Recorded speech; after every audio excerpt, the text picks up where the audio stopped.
Hey! Where the hell have you been? James shouted at Emily, his voice filled with impatience and annoyance.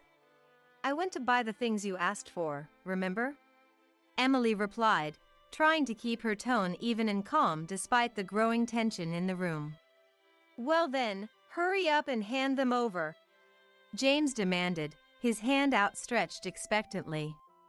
Emily couldn't understand why she had to be spoken to like this. This wasn't how someone should behave when asking for a favor. Seriously, when did it come to this? Emily muttered under her breath, feeling a mix of frustration and sadness. She could easily pinpoint the moment when her husband James's attitude had drastically changed.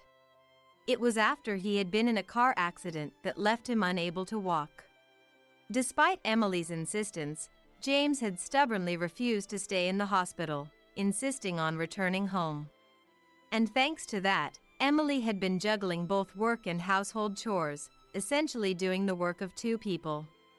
Whatever. I'm thirsty. Bring me some coffee, James ordered, his tone dismissive and entitled. As a small act of defiance, Emily brought James a coffee that was hotter than usual. After taking a sip, James must have found it too hot because he dropped the cup, spilling its contents. You did that on purpose, didn't you? James accused, his eyes narrowing with suspicion. Of course not. It's the same as always, Emily defended herself, feeling a spike of indignation at the baseless accusation. Like hell it isn't, James retorted, his voice rising with anger. Then, in a sudden fit of rage, James threw the cup at Emily. Although it didn't hit her face, it struck the back of her hand, causing her to wince in pain. You've got to be kidding me, Emily said through gritted teeth, cradling her injured hand. Who's kidding who? James shot back, his expression a mix of anger and bitterness. The senseless argument continued for a while until the doorbell rang, bringing it to an abrupt end. Go answer it, James commanded, his tone leaving no room for discussion. I know, I don't need you to tell me, Emily snapped back, turning on her heel to leave the room. When she opened the door, there stood a person claiming to be a lawyer. You're a lawyer? But why? Emily asked, confusion evident in her voice. I received a consultation request from James. May I come in? The lawyer explained, his tone professional and courteous. Oh, sure. I'll show you to James's room, Emily replied, still trying to process the unexpected visitor. As Emily led the lawyer to James's room, she couldn't help but wonder what on earth was going on. The lawyer's presence seemed to instantly change James's demeanor from irritable to cheerful. Finally, James exclaimed, a grin spreading across his face. Finally? Emily echoed, her brows furrowing in confusion. Well, you'll find out soon enough, James replied cryptically, leaving Emily to wonder what on earth was about to unfold. So, lawyer, this woman has been cheating on me, right? James accused, pointing a finger at Emily. What are you talking about? Emily exclaimed, her eyes wide with shock and disbelief. I know all about it. You've been meeting up with another man behind my back, haven't you, Emily? James pressed, his tone dripping with self-righteous indignation. Huh? That's impossible. What are you saying? Emily countered, her mind reeling from the baseless accusation. Anyway, lawyer, this means we can get a lot of compensation from Emily, right? James asked eagerly, rubbing his hands together in anticipation. At this, the lawyer James had called for adopted a stern expression. I'm sorry to say, but there is no evidence to support such a claim, the lawyer stated firmly, his tone leaving no room for argument. What? That can't be right. James sputtered, his confidence faltering. You what? Are you going to say you saw it with your own eyes? Emily challenged, her anger rising to match James's earlier accusation. Well, yes. I saw it with my own eyes.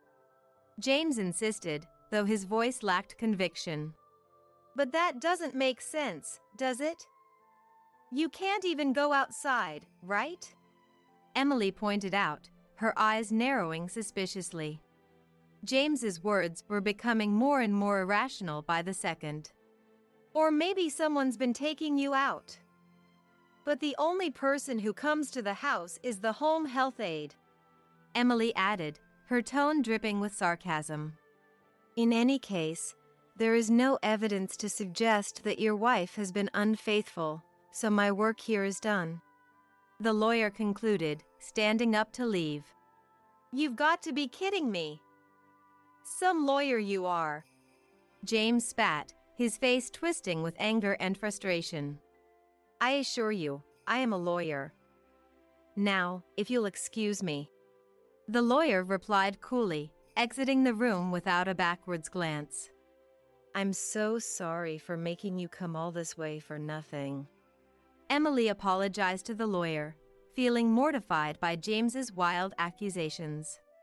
It was beyond embarrassing to have a lawyer come to their home based on James's delusions, only to find that there was no basis for his claims. If there's anything else, please don't hesitate to contact me, the lawyer said, handing Emily his business card before taking his leave. I understand. Thank you. Emily replied gratefully, accepting the card with a nod. With a deep sigh, Emily turned and headed back to the room. She found James looking dejected, all his earlier bravado gone. I hate to kick you when you're down, but I think you owe me a detailed explanation, Emily said firmly, crossing her arms over her chest. Faced with Emily's determination, James seemed to have no fight left in him. From that moment on, James became as docile as a different person. According to James, he had apparently believed the story told to him by the male home health aide who had been coming to their house. To make matters worse, that man had quit his job a few days ago, leaving no way for Emily to get more details about the story. And now, a new home health aide, a rookie, was coming to their house. Several months passed. I'm always causing you trouble, James said one day, his tone apologetic. On weekdays, a home health aide came to help, but on weekends, it was basically Emily who took care of James. It can't be helped, can it? Emily replied, trying to keep the weariness out of her voice. It was while Emily was changing James's adult diapers, as she always did. A message from their daughter, Lisa, arrived on Emily's mobile phone. What? Emily muttered, her brows furrowing in confusion. What's wrong? James asked, picking up on Emily's change in demeanor. No, it's nothing, Emily replied quickly, not wanting to discuss it with James.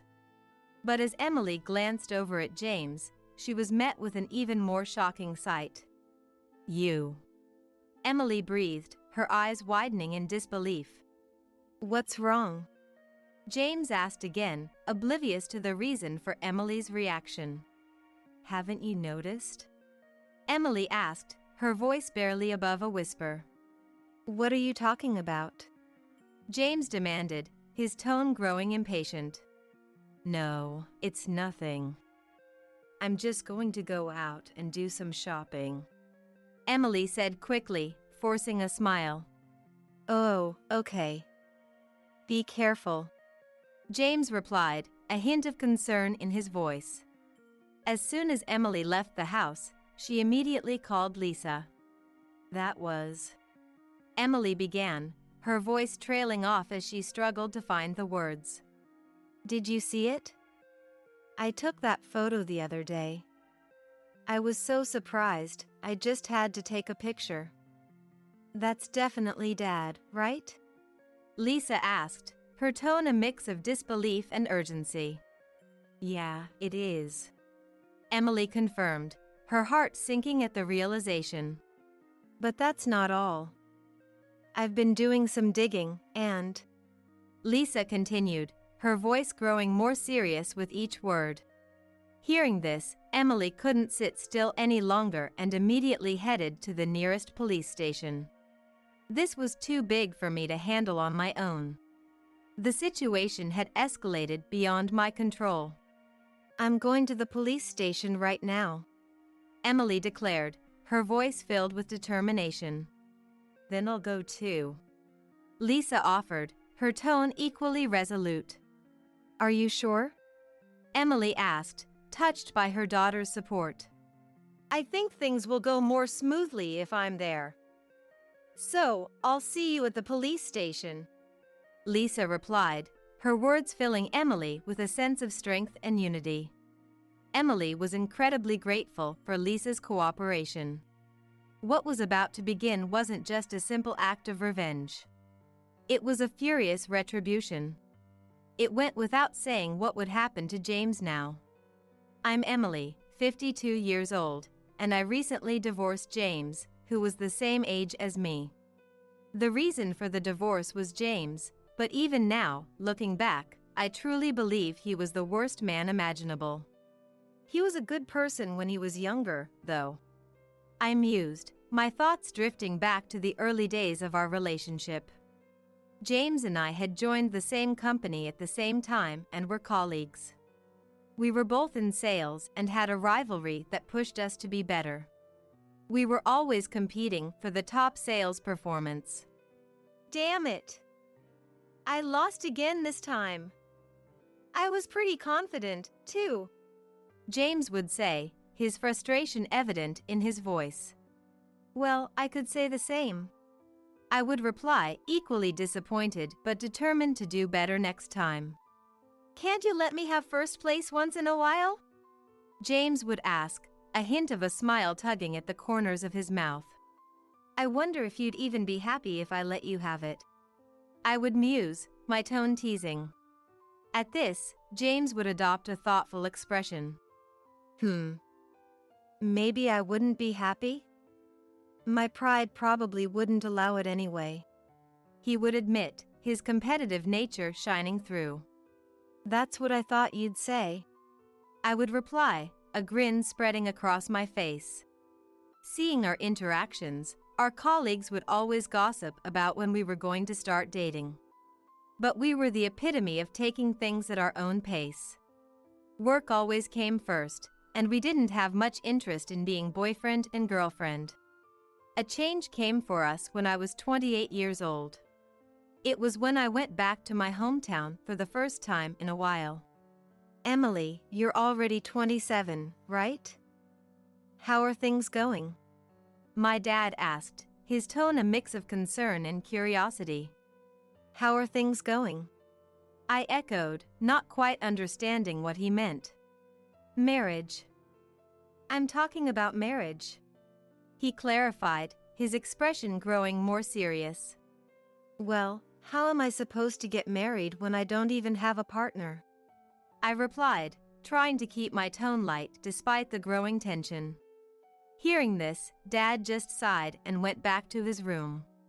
I'm sorry, but try to understand Dad's feelings too. You don't have any siblings, Emily, so he's probably just worried, Mom said gently, her eyes filled with understanding. Yeah, I replied, suddenly feeling a bit guilty for my dismissive attitude. But you know, I'm not telling you to get married right away. You clearly love your job, so there's no need to rush, Mom added, her words providing a measure of comfort. Even though Mom said that, the conversation lingered in my mind long after I returned home. If I thought about a future where I never got married and lived alone forever, it scared me a little.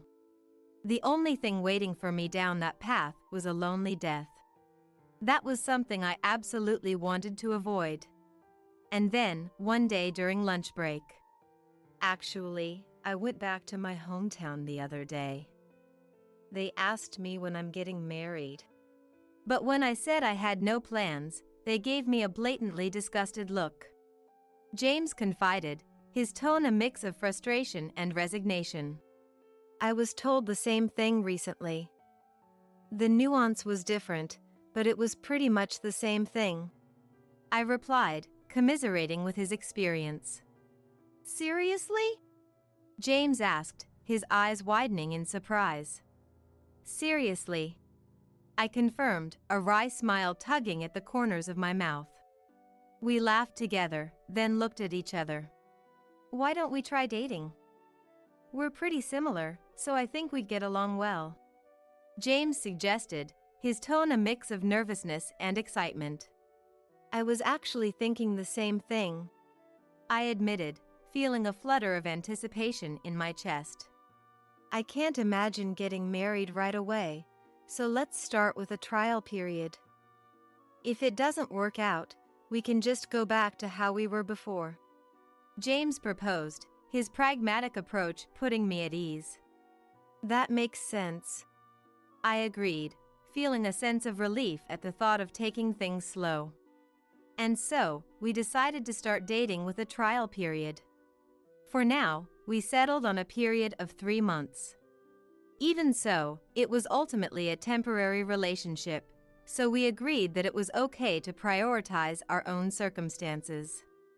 The 3-month period seemed long, yet short. Our tendency to prioritize work above all else was likely a contributing factor. Hey, why don't we try extending the period a bit longer? James suggested, his tone casual yet hopeful. Yeah. I think that's a good idea.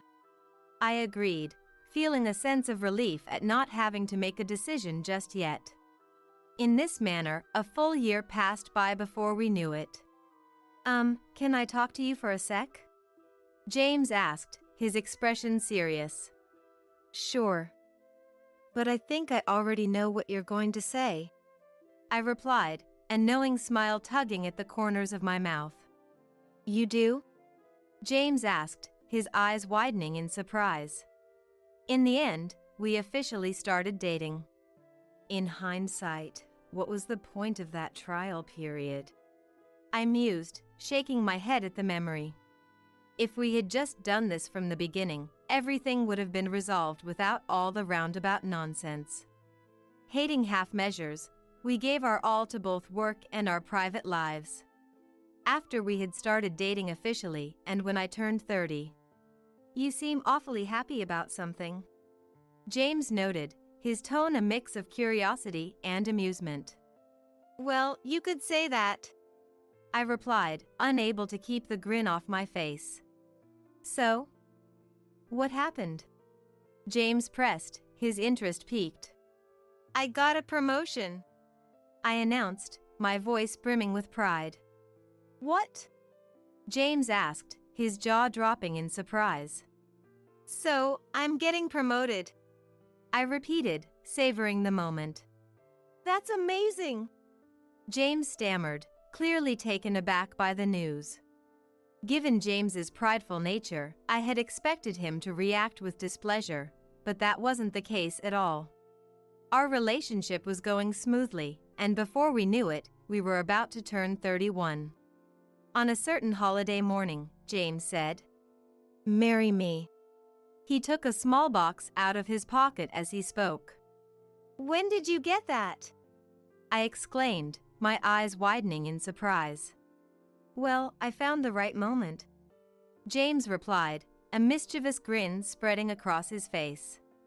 Can I open it? I asked, my heart racing with anticipation.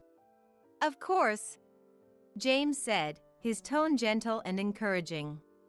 When I opened the box, there was a ring adorned with a beautiful diamond. Thank you, I exclaimed, throwing my arms around James in a tight embrace. Having accepted the proposal, I immediately went to greet my parents. The greetings with my future parents-in-law also went smoothly, and our married life was about to begin. However, a problem arose at this point. Somehow, James had quit his job. Why? I asked, my brows furrowing in confusion. I'm sorry. but there's something I really want to do. James explained, his tone apologetic yet determined. Something you want to do? I echoed, not quite understanding. I've always admired engineers, James admitted, his eyes shining with excitement. but I've never heard you mention that before. I pointed out, feeling a bit blindsided by this sudden revelation. Well, I never told anyone. I've saved up a decent amount of money, so it'll work out somehow. Oh, and keep this a secret, okay? James requested, his tone conspiratorial. And so, our newlywed life, fraught with challenges, began. Quitting the company seemed to be a sudden decision, and apparently, James had told his boss that it was to take care of his parents. I was also asked various questions, but for now, I had no choice but to go along with what James had said. It's not like I can tell them the truth, I muttered, feeling a twinge of guilt at the deception. From then on, James shut himself in his room, sitting in front of the computer for hours every day.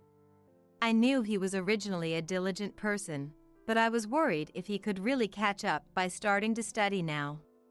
However, something happened that made even that concern fade away. I found out I was pregnant. Seriously? That's great. James exclaimed, his face breaking into a wide grin. Yeah. I have a favor to ask, though. I think there will be more things I'll need your help with from now on, I said, my tone serious. Don't worry. I can at least do household chores, James assured me, his voice filled with confidence. After that, my belly continued to grow steadily. However, James, who had been supportive in the early stages of my pregnancy, seemed to have grown tired of it and started doing nothing more often. Hey, I'm not feeling well today, so could you prepare your own meals? I asked, my voice strained with fatigue. What? Why? James asked, his tone a mix of confusion and annoyance. Why? Because my body hurts, I explained, trying to keep my patience. You say that, but you can move around just fine, James retorted, his brows furrowing in disbelief. It really does hurt, I insisted, feeling a wave of frustration wash over me. Fine. I'll go eat out today, James said, his tone exasperated as he grabbed his coat and headed for the door. Was it really something to get so angry about? In the end, I waited for the time of delivery while taking care of most of my personal matters myself. A few weeks later, I gave birth to Lisa. I was relieved that she was born safely. My parents came to the hospital, but James didn't come, saying he was busy. Where's James? My mom asked, her brows furrowing in concern. He seems to be a bit busy, I replied, trying to keep my tone light despite the growing unease in the pit of my stomach. But today is Sunday. Does he work on holidays too? My dad pressed, his expression skeptical. I hadn't expected to be questioned like this, so I lost my composure. Dad didn't miss that. Call James right now, he demanded, his tone leaving no room for argument. What? I asked, caught off guard by his sudden request. Just do it, Dad insisted, his expression stern. This has turned into a hassle, I muttered, feeling a sense of dread wash over me. In this situation, there was no room to refuse. Fine, I relented, reaching for my phone. I called James, but he didn't answer. It seems like he's not picking up. Maybe he really is busy, I suggested, hoping to placate my father. Keep calling until he answers, Dad ordered, his tone unwavering.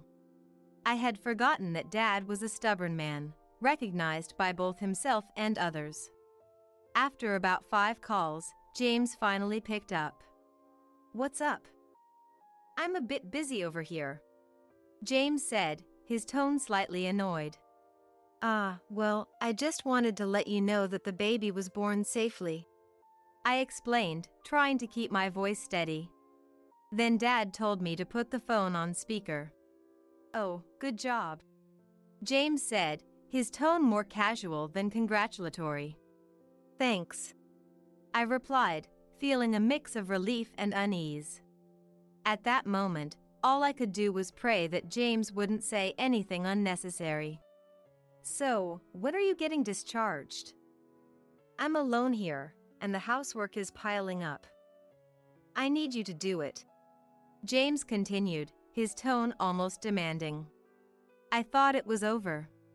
Looking at Dad, I saw an expression filled with anger. Anyway, I think I can be discharged soon. So, talk to you later, I said hurriedly, trying to end the conversation before things escalated further. After that, I was desperately trying to calm Dad down. He was ranting, demanding that I call James here, and criticizing him. Mom managed to handle the situation somehow, realizing that this would cause trouble for the hospital, but from then on, the joy of giving birth had completely vanished. This incident marked the beginning of the deterioration of my relationship with Dad. In the end, after visiting my parents' home when Lisa was in preschool, I never went back. As for James, he managed to find a job 6 months after I gave birth to Lisa. I'm glad you found a job, I said, feeling a sense of relief wash over me. Well, I studied hard, even sacrificing sleep, James replied, a hint of pride in his voice. I think James was somewhat energetic until Lisa entered elementary school. However, that too came to an end due to James's selfish behavior. No way! Again! I exclaimed, feeling a wave of disbelief and frustration wash over me. Well, the work itself was enjoyable. But, I just didn't fit in with the company, or rather, I realized it too late, James explained, his tone almost nonchalant. You're just realizing that now? I asked, my voice rising with anger. Don't get so angry, James said, his tone defensive. Of course I'm going to get angry, I retorted, feeling my patience wearing thin. James had become unemployed again. I wanted to talk to someone about this, but since I had become estranged from my parents, I couldn't rely on them. But even so, I had allies. It was my parents-in-law. They were very warm, had excellent personalities, and were truly admirable people. I couldn't help but wonder how someone like James could have been raised by such wonderful people. However, even that life quickly came to an end. It happened suddenly. It was when Lisa was in 9th grade. Around this time, James had given up on working for a company and was working as a freelancer on a small scale. My parents died, James said, his voice devoid of emotion. What? Stop joking around like that, I replied, not wanting to believe what I had just heard. Why would I need to lie about something like that? James asked, his tone growing defensive. How could this happen? I muttered, feeling a sense of shock and disbelief wash over me. You knew they were on a trip, right? Apparently, they got caught up in an accident, James explained, his voice strained with grief. The thought of never being able to see them again hit me all at once, bringing a wave of sadness and a sense of loss. Even James seemed at a loss for words at that moment. This significant event led James to start going out drinking almost every night. He didn't seem to be working, and his daily rhythm became irregular. Is work going okay lately?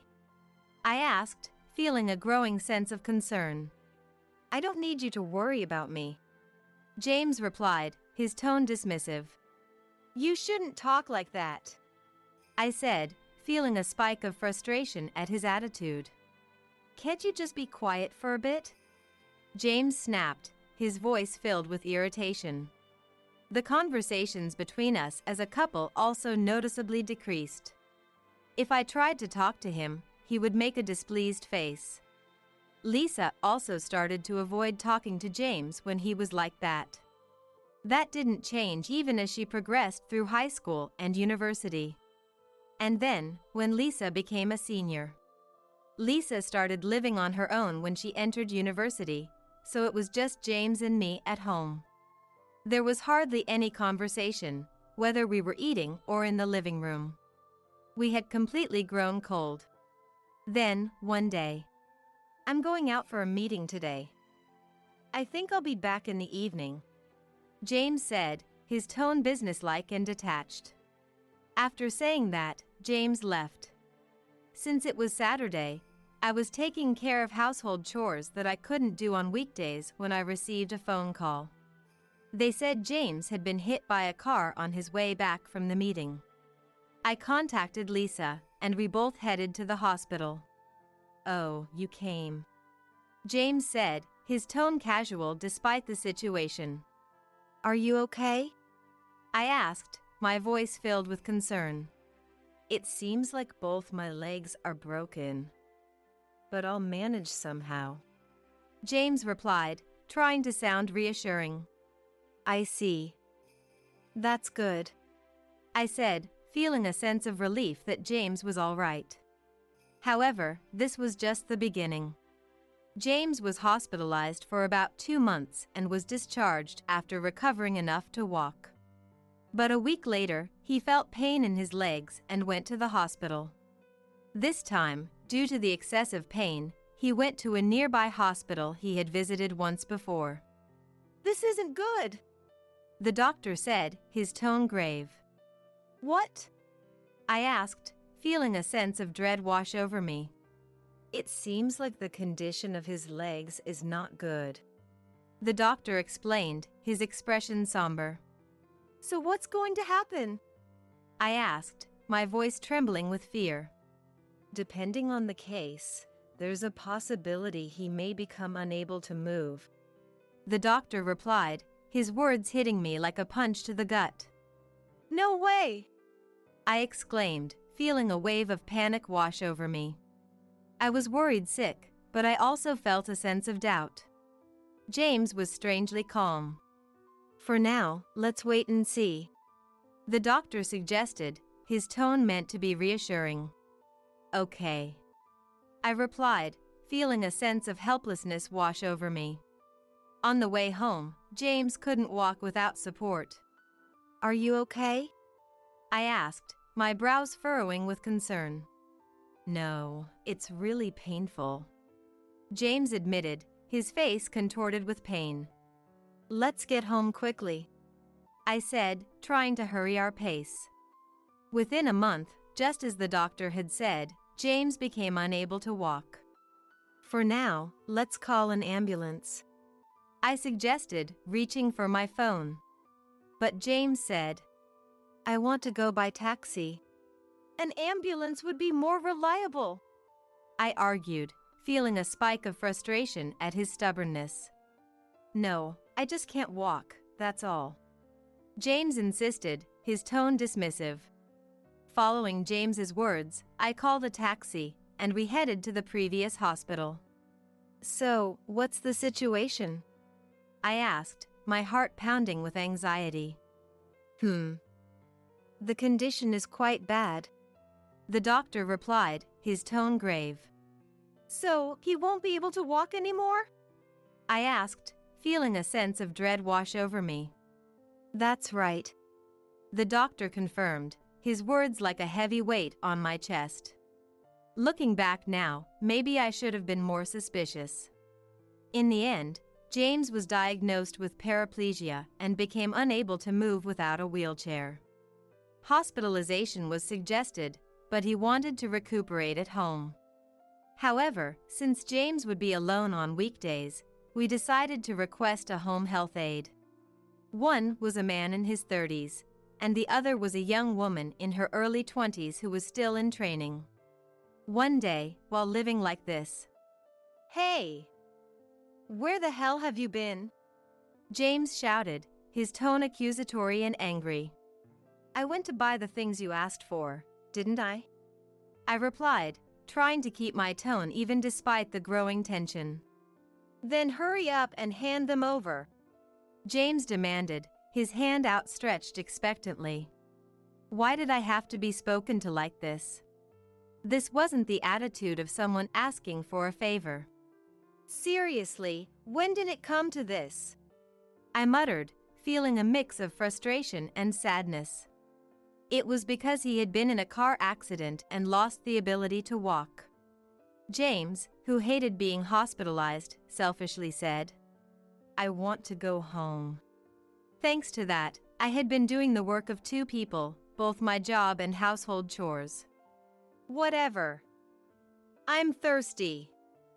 Bring me some coffee, James ordered, his tone dismissive and entitled. As a small act of resistance, I brought James coffee that was hotter than usual. After taking a sip, James must have found it too hot because he dropped the cup. You did that on purpose, didn't you? James accused, his eyes narrowing with suspicion. Of course not. It's the same as always. I defended myself, feeling a spike of indignation at the baseless accusation. Like hell it isn't, James retorted, his voice rising with anger. Then, James threw the cup at me.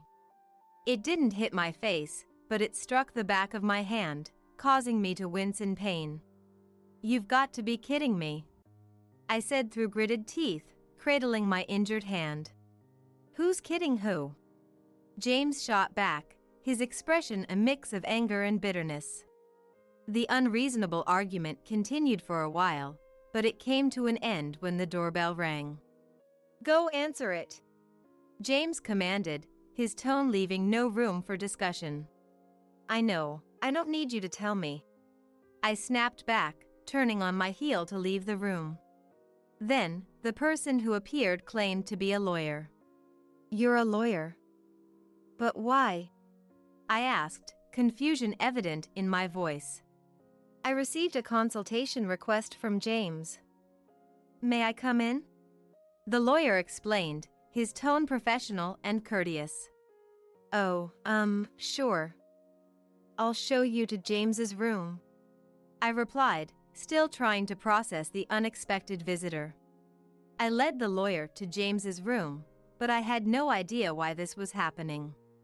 Upon seeing the lawyer, James, who had been irritated until just a moment ago, broke into a smile.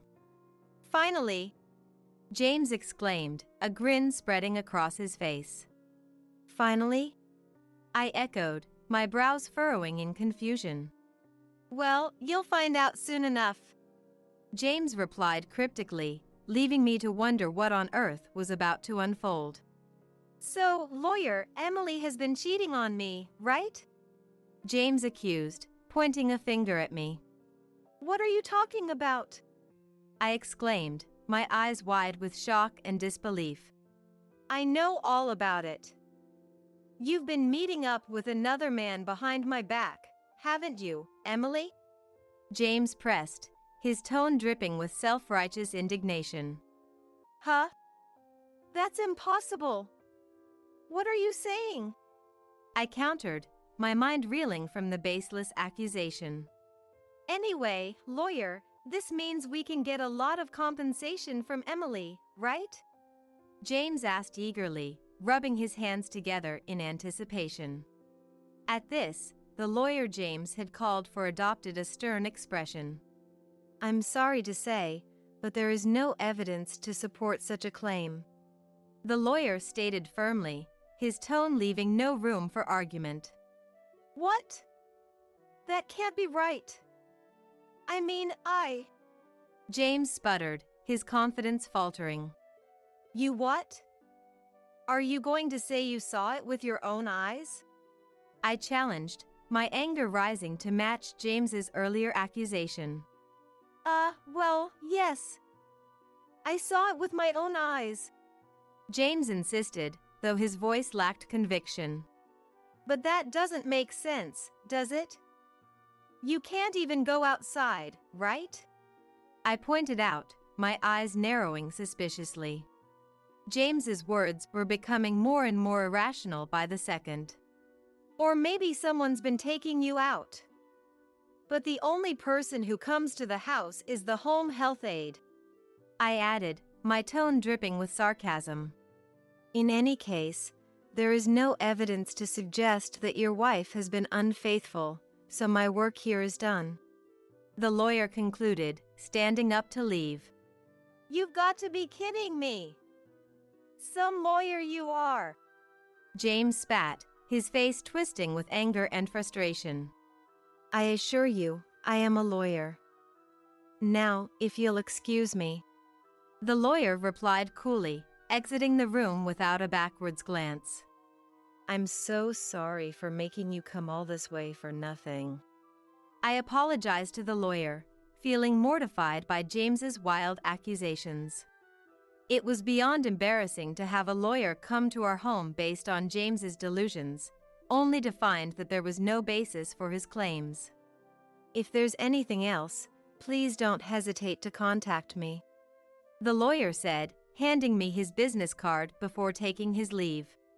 I understand. Thank you. I replied gratefully, accepting the card with a nod. With a deep sigh, I turned and headed back to the room. I found James looking dejected, all his earlier bravado gone.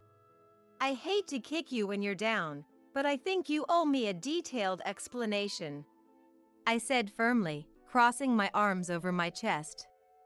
Faced with my determination, James seemed to have no fight left in him. From that moment on, James became as docile as a different person. According to James, he had apparently believed the story told to him by the male home health aide who had been coming to our house. To make matters worse, that man had quit his job a few days ago, leaving no way for me to get more details about the story. And now, a new home health aide, a rookie, was coming to our house. Several months passed.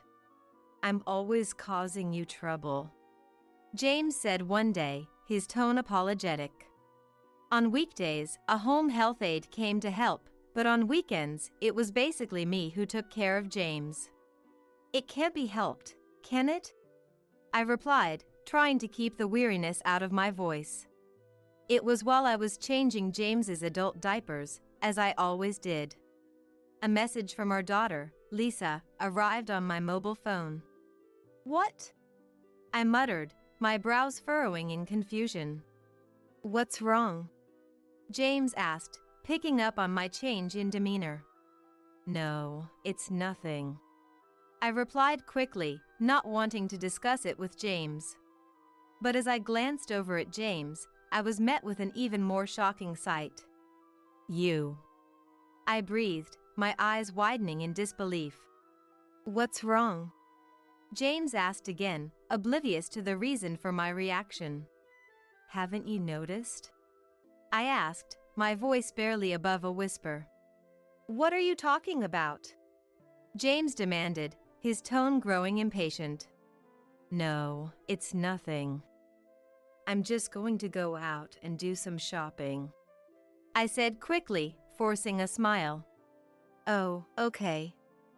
Be careful, James replied, a hint of concern in his voice. As soon as I left the house, I immediately called Lisa. That was... I began, my voice trailing off as I struggled to find the words.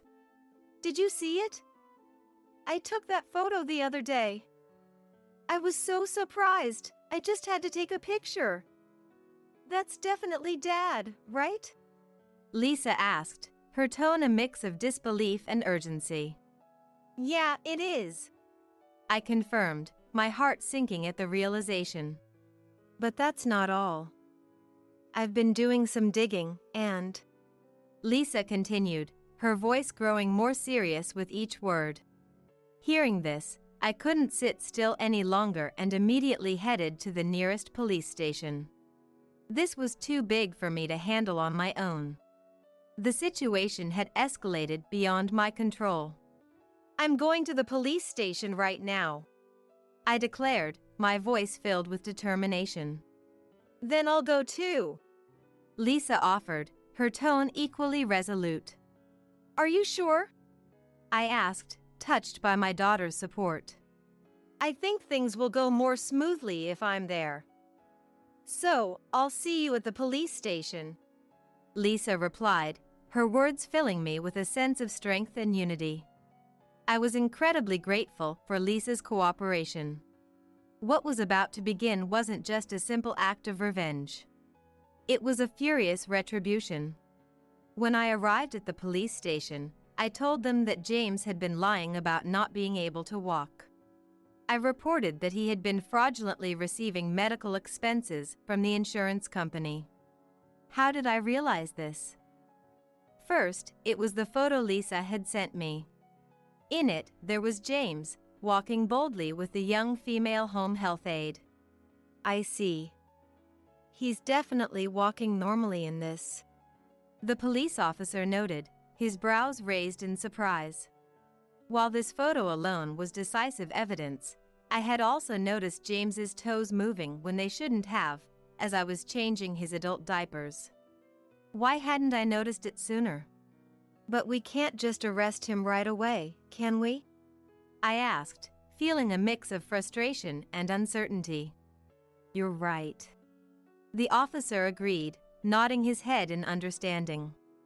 We'll make a decision after conducting a thorough investigation on our end, he explained, his tone professional and reassuring. I understand. In that case, I'll also consult with a lawyer, I replied, already forming a plan in my mind. If you're going to take action quickly, that might be a good idea, the officer advised, his words filling me with a sense of determination. Lisa and I left the police station. But do you have a lawyer in mind? Lisa asked, her brows furrowing with concern. Don't worry about that, I replied, a hint of a smile tugging at the corners of my mouth. I took out a business card from my wallet. Then I immediately made an appointment. It was to return the favor to James for what he had done to me before. We went straight to the law office and explained the situation. They said they would take action right away. Leave it to us. We will definitely meet your expectations, the lawyer assured me, his tone confident and resolute. Thank you very much, I replied, feeling a sense of relief wash over me. After parting ways with Lisa for the time being, I returned home. You're late, James shouted, his tone accusatory and angry. The supermarket was a bit crowded, I explained, trying to keep my voice even despite the growing tension. Hurry up and prepare the food, James demanded, his entitlement as strong as ever. I no longer felt irritated like I used to. Now, I just wanted to show James hell as soon as possible. I kept in frequent contact with the lawyer, and all the preparations were made. The operation was set to be carried out the following Monday. I took paid leave to prepare for it. Then, in the afternoon, I met up with the lawyer in front of the entrance. Shall we go then? The lawyer asked, his tone businesslike and determined. Yes, I replied, feeling a surge of adrenaline course through my veins. We opened the front door and headed towards James's room. Why are you here? And who's that guy next to you? James demanded, his eyes widening with surprise and suspicion. Long time no see, the lawyer greeted, his tone cool and professional. I've brought him here today to expose your true nature, I explained, my voice filled with a mix of anger and triumph. True nature? James echoed, his brows furrowing in confusion. First, I threw the photo Lisa had taken at James. It's laughable that you can't walk after seeing this. Everything has been exposed, I declared, my tone dripping with sarcasm. I'm sorry to say, but we've investigated everything, including that person over there. First, her name is Susan, and she's 24 years old. the lawyer revealed, his words hitting James like a punch to the gut. At this, Susan, James's mistress, tried to stop him. "I'll tell you everything," she said, her voice trembling with fear. "Good decision," I replied, feeling a sense of satisfaction wash over me. It seems that the two of them first got involved when James had the accident. It was supposed to be a traffic accident, but the other party was this Susan.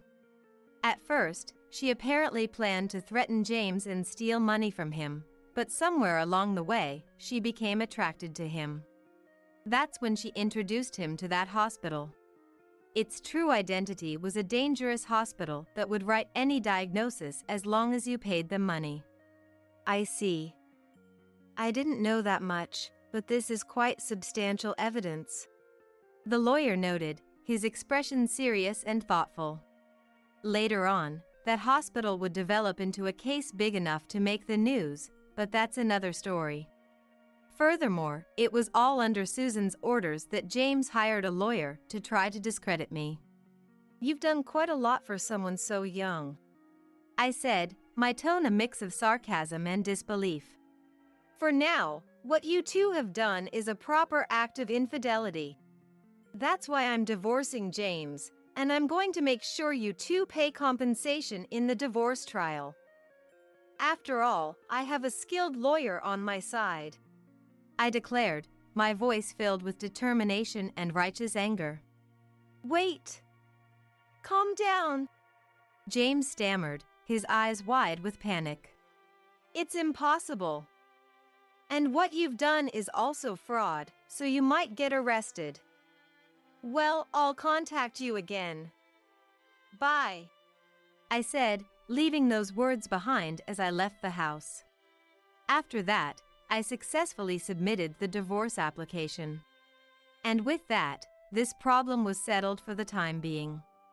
Well then, I'll return to the office for now and take care of the procedures for compensation in the divorce trial, the lawyer said, his tone businesslike and efficient.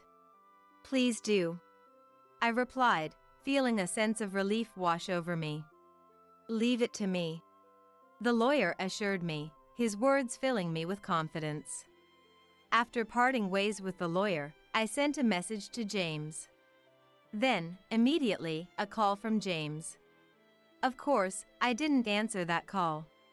There were a lot of voice messages left, so I tried listening to one of them, and it was all about things I didn't care about, like, I don't want to pay compensation in the divorce trial, and I can't get in touch with Susan. About 6 months passed since then. Lisa successfully graduated from university and started a new life. But there was also something that surprised me. Actually, there's someone I want to marry, Lisa confided, her tone a mix of nervousness and excitement. Marriage, I exclaimed, my eyes widening in surprise. It's someone I've been dating since high school, Lisa explained, a smile spreading across her face.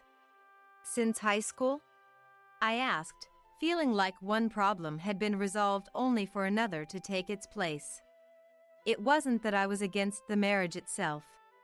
It's just that, given what had just happened to me, I was worried about her partner. And when Lisa brought her fiancé to meet me, I was surprised again. Her partner was Daniel, Lisa's childhood friend who lived next door. I guess I have no choice but to allow this marriage, I said, feeling a mix of resignation and relief. Thank you, Mom, Lisa replied, her eyes shining with gratitude. I'm sorry for the timing, Daniel apologized, his tone sincere and contrite. You don't need to apologize. It's my problem, after all, I assured him, trying to ease his concerns. I will definitely make her happy, Daniel promised, his voice filled with determination. Please take care of her, I replied, entrusting my daughter's happiness to him. Then, I visited my parents' home to report the fact that I hadn't been in contact with them for a long time. It's been a while, I began, feeling a mix of nervousness and anticipation. "It's good that you came back," my mom said, her tone warm and welcoming. "This is Lisa," I introduced, gesturing to my daughter beside me. "She's grown so much. Come in for now," my dad said, his expression a mix of surprise and fondness. I told them about my divorce and Lisa's marriage. "I see. A report of divorce and marriage, how should I put it?" My dad mused, his brows furrowed in thought. "It's kind of strange, isn't it?" I asked, feeling a sense of awkwardness hang in the air. "It is," my dad agreed, nodding his head in understanding. We were both in a state of probing each other, but that gradually loosened up. I think our relationship has improved to the point where we can have casual conversations like we used to, with the distance between our hearts narrowing. Even so, to think that Lisa, who was still small, is already getting married. "It feels kind of strange," my mom said, her tone a mix of nostalgia and disbelief. "So, what kind of person is her partner?" my dad asked, his curiosity piqued. He's a childhood friend who lives next door," I explained, feeling a sense of pride and happiness for my daughter. "Oh?" my dad replied, his eyebrows raised in surprise. From there, the conversation continued to liven up with talk of Lisa's marriage. Dad's face also started to show more smiles. Even Dad, who had been so strict, had a softer expression on his face as he looked at Lisa, the grandchild he hadn't seen since she was born. It was then that it happened. "I'm sorry for everything until now," Dad said, apologizing to me. "It's fine now. Hurry up and raise your head," I insisted, not wanting him to dwell on the past. "I'm sorry," my mom chimed in, her voice filled with regret. "Mom, it's okay now. I had my own faults too. It's not something for you two to apologize for," I assured them, feeling a sense of closure wash over me. "Thank you," my parents replied, their voices filled with gratitude and relief. It seems that Dad had been carrying a sense of guilt ever since that day when we had almost become estranged. However, Dad was also stubborn, so he couldn't bring himself to contact me first. Mom, knowing Dad's personality, had apparently decided to leave the decision up to Dad. Then, perhaps because he felt relieved, tears welled up in Dad's eyes. "Are you crying, by any chance?" I asked, feeling a mix of surprise and amusement. "Shut up," Dad retorted, his tone gruff but lacking any real anger. Touched by the genuine kindness of my parents, Lisa also looked happy. I think it was really good that we were able to deepen our bonds with our family once again. That night, "I thought you would contact me," I said, picking up the phone with a sense of resignation. "Then let's get straight to the point. Actually, I'm living in a hotel right now, and I'm running out of money," James began, his tone desperate and pleading. At this point, I could only sigh in exasperation at James, who could only say such things. "Oh, I see. That's rough," I replied, my tone dripping with sarcasm. "What's with that reaction? It's like you're talking about some stranger," James stammered, his voice filled with disbelief. "Well, it's only natural. Because we are, in fact, strangers," I pointed out, feeling a sense of satisfaction at the truth of my words. "Don't you have any sympathy for your ex-husband?" James asked, his tone growing more desperate with each word. "None. And you have your beloved Susan, don't you?" I retorted, my anger rising to the surface once more. "She ran away a long time ago," James admitted, his voice filled with bitterness and resentment. According to James, things had been tough after the compensation was demanded in the divorce trial. Moreover, he was currently in the middle of a trial for fraud. Since it was a considerable amount, Susan apparently had to borrow her parents' help to pay. As a result, she ended up having to return to her parents' home and was placed under their supervision. So, you were abandoned by a woman, and with no one else to turn to, you contacted me. I summarized, feeling a mix of pity and disgust. Even a little is fine. Even $500. No, $100 is enough. James pleaded, his tone growing more desperate with each word. I guess divorcing this kind of man was the right decision after all, I said, feeling a sense of vindication wash over me. Anyway, I have nothing to give you. No matter how much you struggle, it has nothing to do with me. Well, do your best to live your life, I said, my tone final and unyielding. If James had seriously considered us, maybe things wouldn't have turned out this way, but there's no point in thinking about that now. It might have been a blessing that I was able to start a new life together with Lisa and her husband. I had intended to live alone, but I was happy when Lisa suggested that we live together. I don't know where James is or what he's doing to make a living now. And that's fine. After all, I have nothing to do with him anymore. Mom, what's wrong?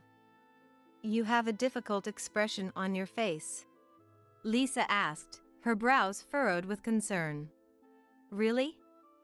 I was just thinking about that man, I replied, my thoughts still lingering on the past. Ah, that man. Don't tell me, do you still have feelings for him? Lisa asked, her tone cautious and hesitant. I turned to her with a smile. I don't have any lingering feelings. I'm feeling refreshed now, I assured her, feeling a sense of peace wash over me.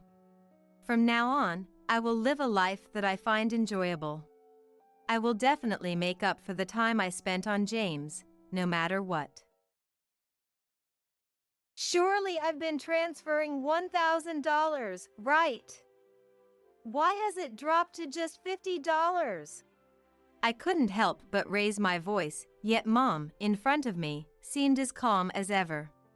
A year ago, after Dad passed away from an illness, and both Robert and I had moved out, Mom was living alone. Concerned about her future, we decided to provide Mom with $1,000 in financial support each month. However, Mom's words were, "Thank you for the $50 in financial support you always send." Wait, Mom. I'm sure I've been transferring $1,000 every month. We've talked about this before, haven't we? Yes, dear. But I thought $1,000 might be too much for you, so I kept quiet. Even $50 is enough to show your care, and it makes me happy, Mom said kindly. Her words brought tears to my eyes, but at the same time, I was swirled with disbelief over the missing $950. I'm glad to hear you say that, Mom. But could you show me the transaction history of your account, just to check? Upon my request, Mom took out the bank account statement from the cupboard and showed it to me. Indeed, the bank account had only been credited with $50 each month. This isn't right. There must be some mistake. How about we change your bank account, just in case? I suggested. Mom replied, Indeed, if Nancy really has been transferring $1,000, then something is wrong. I'll check with the bank. After Mom consulted the bank, it turned out there was no error in the transfers. Despite my suspicions, Mom had switched the financial support to a new bank account she opened at a different bank. From next month, I'll transfer the financial support to this new bank account. Thank you. I feel bad, though. Really, you don't have to strain yourself. Every time Mom showed concern for me, I felt an even stronger desire to support her. After changing the bank account, the strange discrepancy in amounts ceased, and I was able to support Mom as initially planned. Months later, upon returning from work, I found Robert, with a furious expression, waiting for me at the entrance of my apartment building. As siblings, Robert now lives away from our childhood home. As I approached him, Robert raised his eyebrows and suddenly shouted angrily. Wondering why he was mad, he kicked the wall and yelled, "Enough with the jokes! You've been skipping out on the financial support for Mom, haven't you?" My name is Nancy.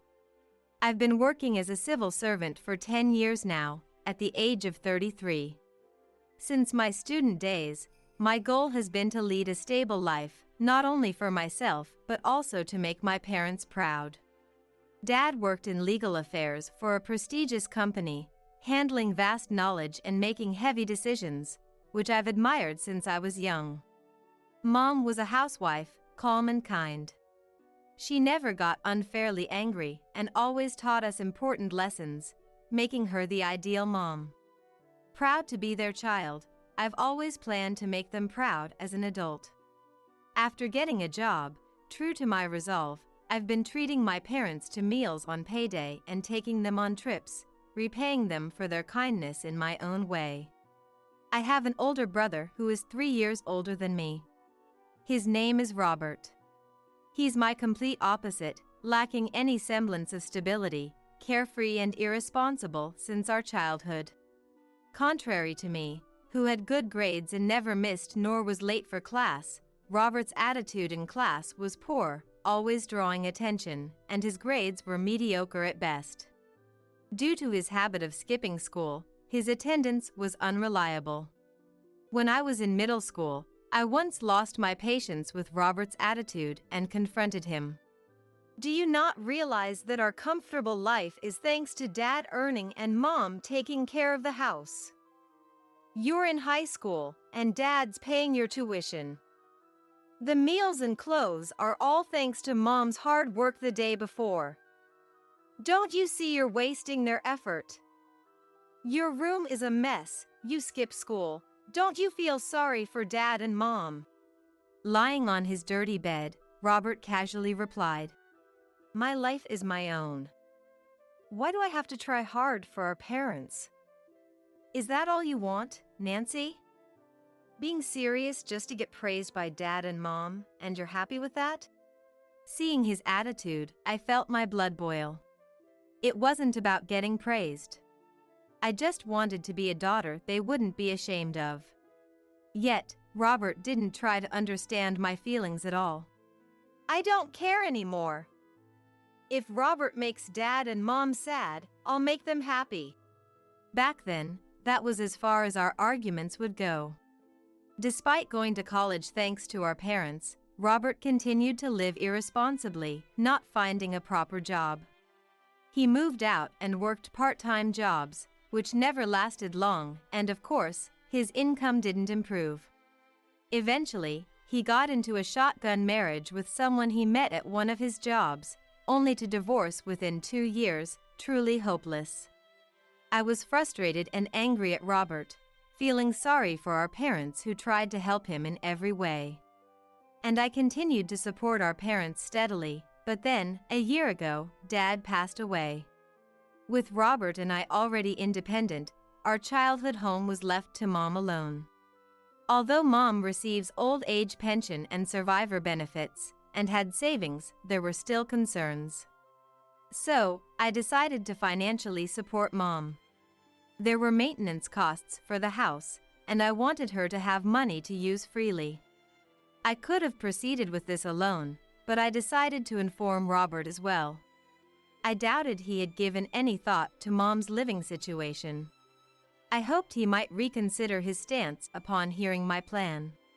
On the way back from Dad's funeral, Robert's reaction to my plan to support Mom was better than expected. "That's a good idea. It must be lonely for her alone. At least we can make sure she doesn't struggle financially." I was surprised by Robert's words. I never expected such a response from someone who had never shown much filial piety. "You think so too, Robert? Thank you for agreeing." And my response was genuine. Though we had been distant siblings, this might be a chance to mend our relationship. Of course. It'd be hard for you to send $1,000 alone. How about we split it, $500 each? I was taken aback. Really, Robert? You're going to contribute? Aren't you still earning an hourly wage? Are you sure? I'm working a lot, so it's fine. If I cut back on going out, I can definitely contribute $500. I'm your brother after all, so you can rely on me a bit, right? I felt my eyes well up. I had never liked Robert much, despising the irresponsible life he led despite our parents' upbringing. I never thought of relying on Robert. Perhaps Dad's passing had changed his outlook. Or maybe Robert had grown up without my realization. Struggling to hold back tears, I awkwardly replied, "Don't suddenly start acting all high and mighty just because you're my brother. It throws me off. But thank you. Let's do our best together from now on." And so, we agreed to support Mom together. However, just 3 months later, it looks like I can't manage the $500 every month after all. That was the message I received from Robert, who had promised to support Mom financially with me. The Robert the First had briefly considered reliable turned out to be unreliable after all. Disappointed as I was, considering Robert's financial situation, it seemed unavoidable and I had to accept it. What happened to managing if you just saved a bit? I did save. But the store I was working at closed down, and now I'm out of a job. Just getting by on what I have until I find something new. I'm really sorry. Faced with that, there was nothing I could say. Okay, I'll take care of the entire $1,000 for Mom's financial support then. You focus on finding a job. Let's not worry Mom, okay? I ended the call with that. Given Robert's situation, it was clear he couldn't afford to continue the support if he was out of work. Though I was a bit exasperated by my unreliable brother, I hoped he might offer to help again once his situation improved. I decided to transfer $1,000 to Mom's bank account every month on my own. Months have passed since I started to support Mom by myself. I called Mom one holiday to catch up. At first, we chatted about trivial things like recent meals, places we'd visited, and my job. But then, Mom said something that caught my attention. By the way, Nancy, thank you for the financial support you send to my bank account every month. Hearing Mom's words of thanks warmed my heart. While $1,000 isn't a small amount, just hearing Mom's calm voice made any financial squeeze seem trivial. Don't mention it, Mom. I just want you to live comfortably. Treat yourself to something nice once in a while, okay? Then Mom, in her ever-kind voice, replied, "That's very kind of you. The $50 you send every month really helps." Wait, what? I exclaimed, shocked, over the phone. Wait, Mom. I've definitely been transferring $1,000 every month. We've talked about this before, right? My heart raced. $1,000 dropping to just $50? That can't be. Impossible. I clearly remember telling Mom about the financial support plan with Robert. She hesitated many times, but I insisted. Yes, dear. But I thought the $1,000 might be too much for you, so I stayed quiet. Even $50 is enough to feel your kindness, and I'm happy with that. Mom reassured me with those words. While her warmth touched my heart, I also felt a swirl of dissatisfaction about where the rest of the $950 was going. I'm glad you feel that way, Mom, but I've been transferring $1,000. It's strange for money to just disappear like that. As I spoke, trembling with unease, Mom's tone turned serious, perhaps realizing the strangeness of the situation. Is that so? If you've really been sending $1,000 every month, then something's wrong. This might be serious. Mom, just to be safe, can you show me the transaction history of your account? I'll come over tomorrow. Today was Saturday, and tomorrow being Sunday meant I was off work. The family home was close by, allowing me to visit with ease. So, the next day, I headed to the family home where Mom was waiting. Despite being on her own now, the family home was well kept, and Mom looked healthy after not seeing her for a while, which reassured me. Mom and I decided to check the account transaction history, as promised, after some casual conversation. Mom brought out the transaction history from the cupboard to show me. Indeed, the amount deposited into that bank account was only $50 each month. I was speechless. $950 was disappearing every month. Even though I had more leeway than Robert, it was still the money I earned from working hard every month, not a small amount by any means. I felt the blood drain from my face, and my hands holding the transaction history trembled. This doesn't make sense. For good measure, I checked the transaction history number. I couldn't believe what I was seeing. The account number listed was completely different from the one I had been transferring money to every month. Mom, this bank account number is different from the one I've been transferring to. Why? Tears welled up as I looked up at Mom, who stared back at me, shocked. Really? What's going on? There was no hint of deceit or feigned ignorance in Mom's expression. The thought that I might have been unknowingly sending $1,000 each month to a stranger's bank account sent chills down my spine. After discussing it, Mom and I agreed to open a new bank account. It's unsettling, so let's make a new bank account. If we use this account exclusively for financial support and keep it separate from everything else, there should be no mistakes. The next day, Mom promptly opened a new bank account at a different bank and gave me the number a few weeks later. Starting next month, I'll transfer the financial support to this new bank account. Thank you. I feel bad, though. Really, you don't have to go to all this trouble. Every time Mom expressed concern, I felt even more determined to support her. No, it's okay. Hey, why don't we go out and eat something delicious together sometime? A nice restaurant opened up near me. Even such trivial conversations brought me joy. I sincerely wished for Mom's health and peace. Just as my payday arrived, I transferred $1,000 to Mom's new bank account. The next day, after emailing Mom, I received a message confirming the deposit of $1,000 and her words of thanks. I'm glad. Now the money will definitely reach Mom. Though losing money over several months was regrettable, knowing the funds would now reliably reach Mom provided some relief.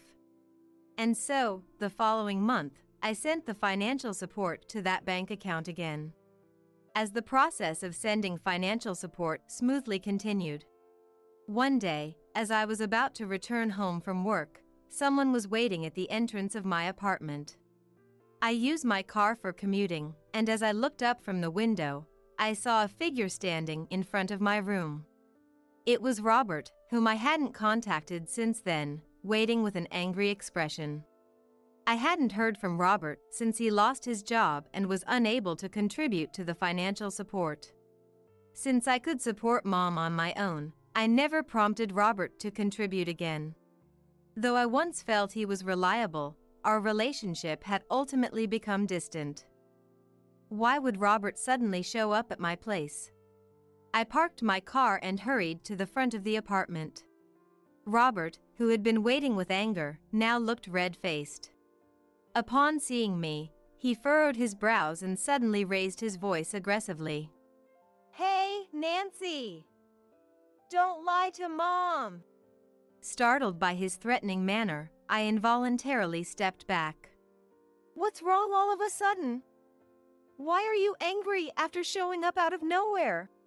Completely bewildered, I could only ask, puzzled by the sudden confrontation. I had plans for the rest of the day. I don't have time to be talking to Robert like this. Sighing, I looked up at Robert who, for some reason, was getting infuriated in front of me. Then Robert, kicking the wall violently, raised his voice. Don't pretend you don't know. It's about you slacking off on the financial support for Mom. What are you talking about? Shocked by his absurd claim, I was speechless. Of course, I've been transferring money to Mom's new bank account, and even if there were circumstances that prevented me from sending money, Robert, who hasn't been in touch for a long time, has no reason to be this angry at me. Besides, I didn't even want to speak to Robert anymore. I've been transferring the financial support. The deposit amount to Mom was weird, so we created a new bank account together and I've been sending it there. As I said this calmly, Robert distorted his face and blocked my way into the house as if to stop me. What's that about changing the bank account? Why didn't you report it to me? Why should I, when you said you couldn't provide financial support anyway? You said you couldn't afford it until you found a new job. I don't understand why you're angry, but you have no right to say anything. I'm in a hurry and want to get into the house quickly. Yet, Robert won't move out of the way and keeps snapping at me. Don't say that. I found a new job. I'm getting the hang of it and can start contributing to the financial support next month. So, tell me the new bank account. Frustration grows over not being able to enter the house and Robert's irresponsible behavior. After gritting my teeth, I looked up at Robert. I can't tell you.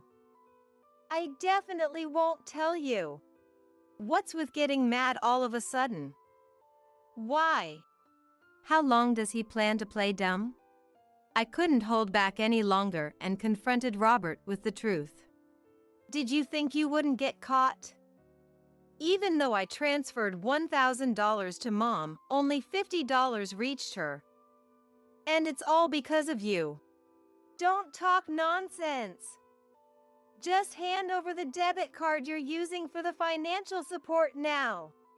Robert shouted and grabbed my bag, shaking it forcefully. Stop it. Pretending you don't know is useless. On the day I went to Mom's house to see the transaction history, Mom had told me a story. Apparently, right after it was decided to provide financial support, Robert contacted her, saying they needed to change the bank account and handed her a new debit card. Mom, assuming that Robert and I had arranged everything, didn't tell me about it, which was understandable. Afterward, I discussed the situation with my friend Thomas, who works at a bank. Taking the matter seriously, Thomas helped uncover a shocking fact. The new bank account given to Mom was opened by Robert, who had been withdrawing the $1,000 I was sending to the original account. And into the new account, it seems only $50 was being deposited. It's terrible to deceive both Mom and me, pocketing my financial support for yourself. It's the same as theft or fraud. The $1,000 I earned working, I want the 3 months' worth back, right now. Confronting Robert, he narrowed his eyes and glared at me. His worn-out t-shirt looked shabby, and his unkempt hair lacked cleanliness. It's no wonder his jobs never lasted. Whether his claim about his workplace shutting down is true remains doubtful. As Robert and I faced off, the sound of a car door opening and closing came from behind. Turning around, I saw Mom getting out of my car parked nearby. Today was supposed to be the day we went out for dinner together. We planned to meet outside and then leave again after I dropped off my things at home, but Mom came down first when she saw Robert in front of the apartment. Is what you just said true? Mom asked Robert with a cold voice. Because Robert is here without any notice, I got curious and listened from the window. You gave me a debit card secretly from Nancy, stole the original card, and took the money for yourself. Mom's calmly assertive demeanor was imposing, reflecting the wisdom of an experienced parent. Yet, Robert, without showing any fear or apology, blatantly stated, "What's the big deal?" Both Mom and Nancy, why are you getting so worked up over just $1,000? His unabashed attitude filled me with an indescribable rage. Just $1,000. He has no idea how much effort I've put into earning that money through study and gaining trust at work. Mom has her old age pension, and you have a stable job as a civil servant. I don't have a job nor money. What's wrong with taking money from those who have it? As Robert made his excuses, suddenly, Mom raised her voice. Enough! How much more do you plan to disrespect your family? The intensity of her anger made even me flinch. How long will you trivialize your parents' money? Your sloppy lifestyle is his own business. As parents, we'll help if necessary. But to meddle with Nancy's money is beyond forgiveness. What's with that tone? Are you saying it's wrong for me to receive $1,000 and Nancy is the victim because she's a civil servant? Or because she's a woman? Isn't that discrimination? Robert, becoming hysterical, ranted nonsensically. That's not it. It's about keeping promises, returning what you borrow, basic decency. Mom stood her ground, unflinchingly educating Robert. It's not just this time. You also never repaid the compensation money for the divorce lawsuit we advanced on your behalf, despite promising to do so. Perhaps the culmination of all the patience she had been storing up exploded, as Mom's eyes narrowed and her lips trembled with anger. Compensation from the divorce trial. I was taken aback by these sudden words. A story I had never heard from either Mom or Robert before. It was entirely new to me.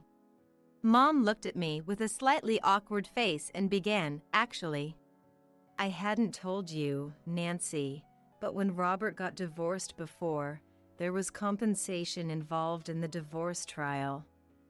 He seemed to have no money at the time, so we covered it, promising he'd pay us back.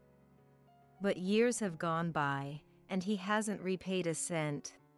There's no helping it if I don't have the money." Glancing sideways at Robert's defiance, I timidly asked Mom, Compensation in a divorce trial isn't normal, right? I thought they just split because they didn't get along. Could it be cheating? Hearing this, Mom's eyebrows drooped deeply with disappointment, and she let out a heavy sigh. That's right. Robert had an affair, which led to the divorce. He even had the audacity to say terrible things to his wife, causing quite a mess. The compensation ended up being quite a sum. I felt profound contempt for Robert. Irresponsible with money, deceitful to family, and now adultery and causing trouble with his ex-wife. How far gone as a human can he be? It's too shameful for a family. What? That's the worst. Mom, why didn't you tell me? I didn't want to worry you with such unpleasant news, Nancy. The compensation from the divorce trial wasn't an amount we couldn't cover.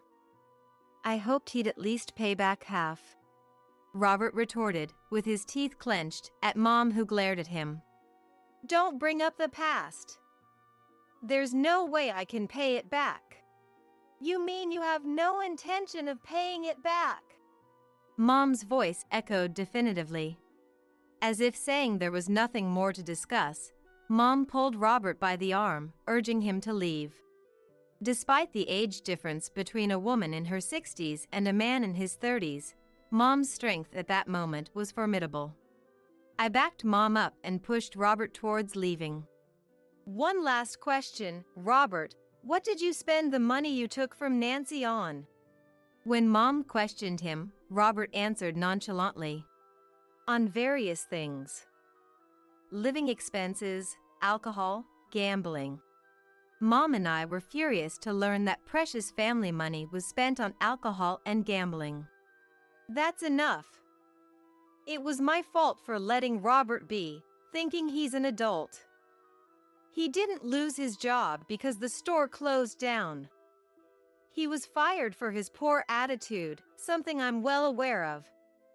Now, even if it kills you, work and pay back the money you stole from Nancy. Mom pushed Robert out onto the street and quickly got into the car with me, as if fleeing. Afterward, in the car I was driving, Mom was making calls. It seemed she was directly arranging a job for Robert. From the conversation, it was apparent it was a live-in job where he'd be kept busy from morning till night. Mom and I then went for the meal we had promised.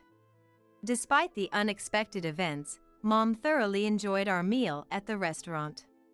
We were able to delve into the story around Robert's divorce. Learning about his affair that began from a drinking party and continued with dates, quickly discovered through phone records. Both of us were appalled anew at Robert, but the delicious meal helped lighten our mood. Steak that was perfectly cooked, and pot au feu with the flavors deeply infused. Every dish was delicious and wonderfully prepared. Our conversation eventually turned to brighter topics, such as places we wanted to visit and food we wanted to try, allowing us to end the day on a positive note. Then, a few weeks later, I heard from Mom. Apparently, Robert has been working non-stop at the live-in job from dawn till dusk. Mom had arranged with the employer not to let him return until he had repaid all the debts to his parents and the money he had taken from the financial support in full. In a workplace with many strict rules, being constantly monitored by a boss while working. Mom passionately explained that this was a chance to completely reshape Robert's twisted character and sloppy lifestyle from the ground up. Neither Mom nor I have been in direct contact with Robert, but from what we've heard, the stress of not being able to live his previously self-indulgent life has visibly drained the vitality from his face. Then, regarding the financial support, Mom said, "I really feel bad about accepting the money. I can manage with the old age pension and the savings." She strongly refused, leaving me, who wanted to help Mom, a bit troubled. "But I can't stand not doing anything. How about treating you to dinner once a month at that restaurant we went to?" "Well, I might indulge in that. That restaurant was really delicious. I've been wanting to go back. And you, save your money for your own future." Mom's warm words deeply touched me. How could anyone deceive or steal from a parent who cares so much for us? My feelings haven't changed since I was a child. I want to make my parents happy, who raised me to be who I am. And so, I continued to have monthly meals with Mom, leading a peaceful life. It seems Robert has continued working at the job Mom arranged for him, slowly repaying the money he took. He also seems to be starting to repay the compensation money for the divorce trial that he owed Mom. I went to thank Thomas, who helped us through this ordeal, again. As an apology for the trouble, I invited him for a meal, and he readily agreed. I took Thomas to the restaurant Mom and I frequently visit. When I shared our story, Thomas was shocked and sympathetic. "It's unbelievable someone would misuse a bank account against their own family. I thought about cutting ties, but it seems he's managing somehow in the new job Mom arranged. Really, thank you for everything. The peaceful life Mom and I are living now might be thanks to you." Thomas smiled bashfully at my words. Thomas, who works at a bank, is a well-put-together person, displaying proper manners at the dinner table. As we talked, we found our tastes in food matched. "This restaurant is really nice. The atmosphere is calming, and both the pot au feu and steak are delicious." "Really? I often come here with Mom. We love the cuisine, it's one of our favorite places. Thomas nodded with a serene expression as I said this. Both you and your mom have great taste in food.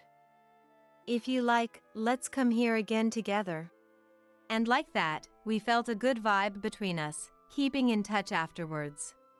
As promised, we started going out together a few times. When I mentioned this to Mom, she laughed. It's strange how a good relationship formed because of that turmoil.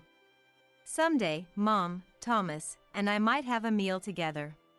No matter what the future holds, I want to fully support the important people close to me.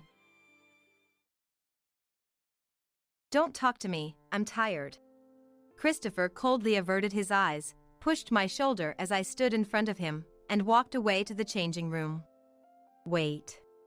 I tried to call out, but no voice came out. As Christopher's indifferent back disappeared, I felt dizzy and involuntarily knelt down. I can't believe this. He didn't even change a single expression on his face. I've been putting up with him for so long now. Maybe it's partly my fault. Maybe Christopher is just busy with work, I tried to convince myself, looking for reasons to justify his behavior. I believed that if I changed, Christopher would return to his old self. I thought I had done everything possible for that. But still, Christopher didn't change. That's why I resorted to the last option. I had resolved that this would truly be the end. I decided to get a divorce once and for all. It was then that I noticed a new message on Christopher's mobile phone on the table. I was shocked when I saw it without thinking. What the? Seeing that I vowed to myself. I had no choice but to brace myself. I'm going to show that man. I am Zoe, 26 years old. I recently married Christopher after dating him for about 3 years and moved out of my home. It's odd to say it myself, but being the youngest, I was doted on. So, on the day I left, my whole family cried. Be happy, Zoe. Christopher, please take care of Zoe. Of course, sir. Despite Dad's statement that seemed to pressure, Christopher answered with a relaxed smile. I'm really counting on you. There are 2 reasons why Dad emphasized this so much. The first reason is that Christopher has a history of divorce. Moreover, he ended his first marriage in just 6 months. The reason for the divorce was supposedly due to personality differences, but the brevity of the marriage was concerning. Dad had consented to the marriage, but had always been worried about that. I understand your feelings all too well as a man. So, today, I thought I'd make a clear statement. Christopher declared loudly and pulled out something he had brought. It was, astonishingly, a filled-out divorce application form. Though it may seem an aberrant act by common standards, Christopher said earnestly and handed something to Dad. If I can't make Zoe happy, please submit this. Continuing, Christopher added to the bewildered Dad. I apologize for causing worry to you all because of my divorce history. So, this is like an insurance. I won't need to use this. I'm determined to make her happy. Please accept it. Dad was perplexed, but took Christopher's earnestness to heart. He silently nodded and accepted it. This was the second reason for Dad's worry. Christopher was quite the charmer and an eccentric man. Understood. I'll trust you. Dad nodded with a complicated expression. Our married life began like this. Not to say it was a dream come true, but I was looking forward to our marriage. However, what awaited me, full of anticipation, was an unexpected hell. After quitting my job and becoming a housewife, I woke up earlier than Christopher every day, prepared everything, and saw him off with a smile. Have a good day. Do your best. Before we were married, Christopher would respond with a hug and a kiss. I'm off. I'll do my best for you. He would always sew and leave the house, waving his hand. But after marriage, Christopher changed. Yeah.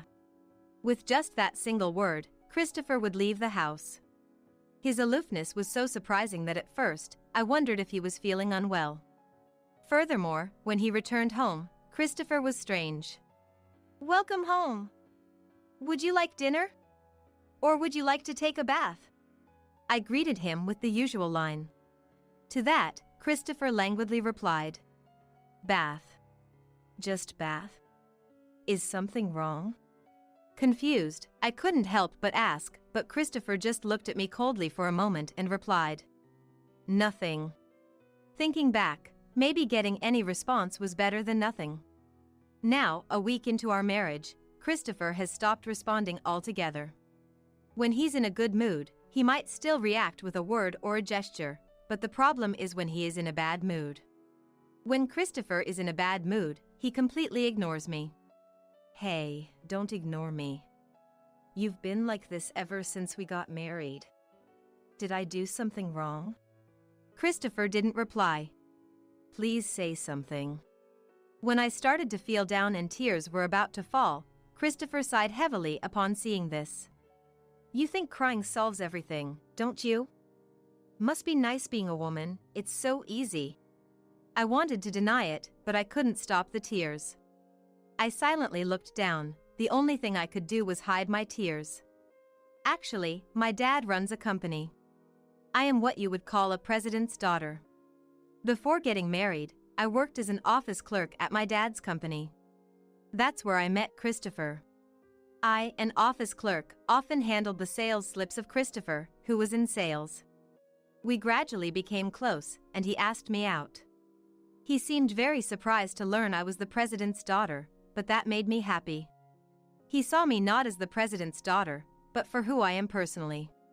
Back then, Christopher who would earnestly listen to my stories and respond with a smile. But that Christopher is long gone now. I wish I hadn't married him. Is there some reason for this? Did I do something wrong? I thought about it, but couldn't find any reason. The only thing that seemed to have caused Christopher to change so drastically was the marriage itself. Getting married, some people change due to relaxation or familiarity. I think that happens to some extent. But in Christopher's case, it was more than just to some extent. If I had known he was like this before marriage, I would never have married him. I took out a sheet of paper from a file I had kept in my desk. It was the divorce application form that Christopher had given me that day. If I submit this to the city hall, would the old Christopher come back? I spent days looking at the divorce application form and then putting it back. One day, when I returned from shopping, Christopher was standing in the doorway with a scary look on his face, waiting for me. It was the middle of a weekday. Why was he at home? Wondering, I tried to smile and spoke. Welcome home. Christopher slammed the table. Startled by the noise, I stumbled and fell. Christopher took a few steps closer, looked down at me coldly, and showed me the paper he was holding. Do you know what this is? In fear, I nodded. What Christopher held was the filled-out divorce application form. It was supposed to be always in the drawer, but why? Then I realized. Maybe I had looked at it before shopping, as usual, and forgot to put it back. Do you want to divorce me? Well, I couldn't say it wasn't true. Life with Christopher recently has been mentally exhausting. If this kind of life continues, I am considering divorce. It's because you've been strange since we got married. Lately, you ignore everything I say, and I can't call this happiness. So it's my fault. Then he stared at the divorce application form. I'm fine with divorcing. What? But remember, in this case, Zoe, you're the one at fault. The problem lies with you, failing to support your husband as a wife. Christopher waved the divorce application form. But Christopher, you said to Dad. He promised he would make me happy. Before I could finish, Christopher seemed to realize something and snorted. Promise to make you happy, huh? A typical princess way of thinking. How could you? You and your family are too naive. Clearly, our worlds are too different. It might be good for you to experience poverty for once.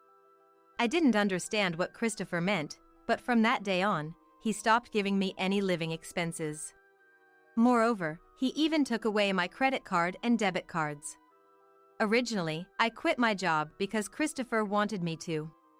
"I want you to greet me cheerfully when I come home," Christopher said, and I became a housewife to fulfill his request. Now, as a housewife, I have no income. It seems Christopher was paying for the rent and utility bills, but the biggest problem was food. "The food at home is almost gone. Please, I need living expenses." Although it was humiliating, I begged Christopher. Christopher seemed pleased and said something outrageous. "Don't worry. I'll eat out." What? Wait a minute. No matter how much I pleaded, he completely ignored me, and I ended up not getting any living expenses. Christopher continued to come home late night after night. I managed to survive on the remaining food and instant meals, but I had reached my limit. On a rare day when Christopher came home on time, I finally voiced the thoughts that had been haunting me. "You don't give me any money, and you don't talk to me. This isn't happiness. This isn't even a marriage. If this life continues, if you don't intend to change, please, let's get a divorce." I hoped that this might make Christopher change even a little. If he didn't change at all, then I would give up. It was my last resort. I waited anxiously for Christopher's response. Christopher looked down and scratched his head, then spoke in a low voice. "Don't talk to me, I'm tired." Christopher coldly averted his eyes, pushed my shoulder as I stood in front of him, and walked away to the changing room. "Wait." I tried to call out, but no sound came out. As Christopher's indifferent back disappeared, I felt dizzy and involuntarily knelt down. I can't believe this. He didn't even change a single expression on his face. I had endured so much. Christopher had changed his attitude completely after marriage, and I wondered if it was partly my fault. Maybe it's because he's busy with work. I tried to convince myself, looking for reasons to justify his behavior. I believed that if I changed, Christopher would return to his old self. I thought I had done everything possible for that. But still, Christopher didn't change. That's why I had to take the final step. I had resolved that this would truly be the end. There was no sign of disturbance on Christopher's face. Normally, wouldn't someone panic a little if their spouse they loved asked for a divorce? Instead, Christopher looked terribly bothered. Seeing that face made it clear. Christopher no longer loved me. "Let's get a divorce, once and for all. There's no point in continuing this marriage. I'm hungry, and I might as well pack my bags right now." I slowly stood up and headed towards the drawer where the divorce application form was kept. Then, I noticed the screen of Christopher's mobile phone on the table lighting up. It seemed like a message had arrived. I intended just to glance at it, but what I saw shocked me. "What the?" Displayed on the mobile phone was a screen full of heart emojis. I impulsively picked up the mobile phone to check the message. "Thank you for yesterday. Let's spend another night together soon." The sender of the message was someone named Lily. I tried to remember, but I had no recollection of anyone named Lily. I checked towards the changing room. There was still no sign of Christopher coming up. Looking back at the mobile phone, it was carelessly left unlocked. I sighed. The more I looked, the more evidence of infidelity I found. The message exchanges alone confirmed the intimacy with Lily, but there were even pictures of them snuggling close together. Leaving such conclusive evidence without even locking the phone, how careless could one be? Or did he think it was okay to be found? "I'm being underestimated." I became oddly calm. I recorded the mobile phone screen with my phone, keeping evidence of everything that might be relevant. After finishing, I placed the mobile phone back on the table, and Christopher came out of the bath. Without saying a word, and without any follow-up to earlier, Christopher retreated to his room. It was simple. Christopher was cheating. That's why he had been so distant. In my sorrow, I understood. From the next day, I started working towards divorcing Christopher. There was no more hesitation or confusion. All that was left was anger at being betrayed. First, I needed to find out who Lily was. Hiring a professional would be more reliable, so I decided to hire a detective. At the same time, I started my own investigation. Christopher's recent late work hours and weekend work seemed suspicious if he was cheating. I could quickly verify the facts with Dad's help. Though it pained me to worry him, there was no other choice. I needed to do what needed to be done. I'll show him hell. The hardest part during the divorce preparations was having to see Christopher's face even in such times. The face I once found dear now only brought up the desire to slap him. Maybe my disdain showed. You're looking uglier than usual. Are you sick or something? Christopher initiated a conversation. Couldn't he have found something nicer to say? I answered with a smile. I'm fine. Once the preparations were done, there would be no need to stay here any longer. Taking advantage of the weekend when Christopher went to work as usual, I decided to take action. I told everything to Dad, who was furious and immediately arranged a place for me to move. I had initially thought of returning to my parents' house, but my sister had just returned there for her childbirth. Considering the circumstances, staying at my parents' house was not an option. So, Dad arranged a mansion worth $1 million. It belonged to a relative who was about to put it up for sale. They weren't in a hurry to sell, so they let me stay there. Dad also gave me enough money for my immediate needs, so my life was back to normal. In fact, it became more comfortable. Where the hell are you now? The call from Christopher, full of surprise, came 3 days after I left the house. Who knows? So I replied, and Christopher's voice grew tense. And the divorce papers are missing. Don't tell me you. This surprised me too. He noticed the missing divorce papers quite quickly. Did he start searching frantically after realizing I was gone? This was the first time I've seen Christopher so flustered. Even through the phone, I could picture his panic, which made me laugh a little. What about it? I've submitted them to the office. When I answered calmly, Christopher made a strange noise. What? Why? You said, remember? If you can't make me happy, I should submit them. You even declared it with a smug face. That was just to reassure Zoe's parents. So he was panicking because I actually submitted the divorce papers, which he intended only as a performance? And I told you before. If this kind of life continues, I want a divorce. That time I was just tired. I talked to Dad, and he said your department isn't that busy. I cut off Christopher's attempt to blame his fatigue. He always claimed to be busy, returning home late and frequently worked on weekends. I never doubted him, just worried. But I should have questioned it. Was Christopher really going to work, or should I have investigated? I found it odd, you know? I asked Dad when I saw him yesterday. He was puzzled too. Overtime is one thing, but weekend work should only happen a few times a year, so he was also wondering why. No, well... Hey, you weren't working, were you? What were you so busy with every week? Where were you going? Christopher didn't respond. I knew it. He couldn't answer. In his mind, Christopher was probably scrambling for an excuse. He's smart and smooth-talking. But this time, nothing he said would matter. Because I already knew everything. Lily, right? She's quite the cutie. I could tell Christopher gasped over the phone. How did you? Detectives are quite efficient. They secured photos and videos as evidence right away. I looked over the photos and report in my hand, reading aloud. Lily. A 22-year-old office worker in the accounting department. Oh, more than a decade younger than you. I'm 8 years younger too. Christopher seems to like younger women. Lives in an apartment near the downtown area, 2nd floor. Wow, so you've been visiting her every week. Zoe, wait, Lily is...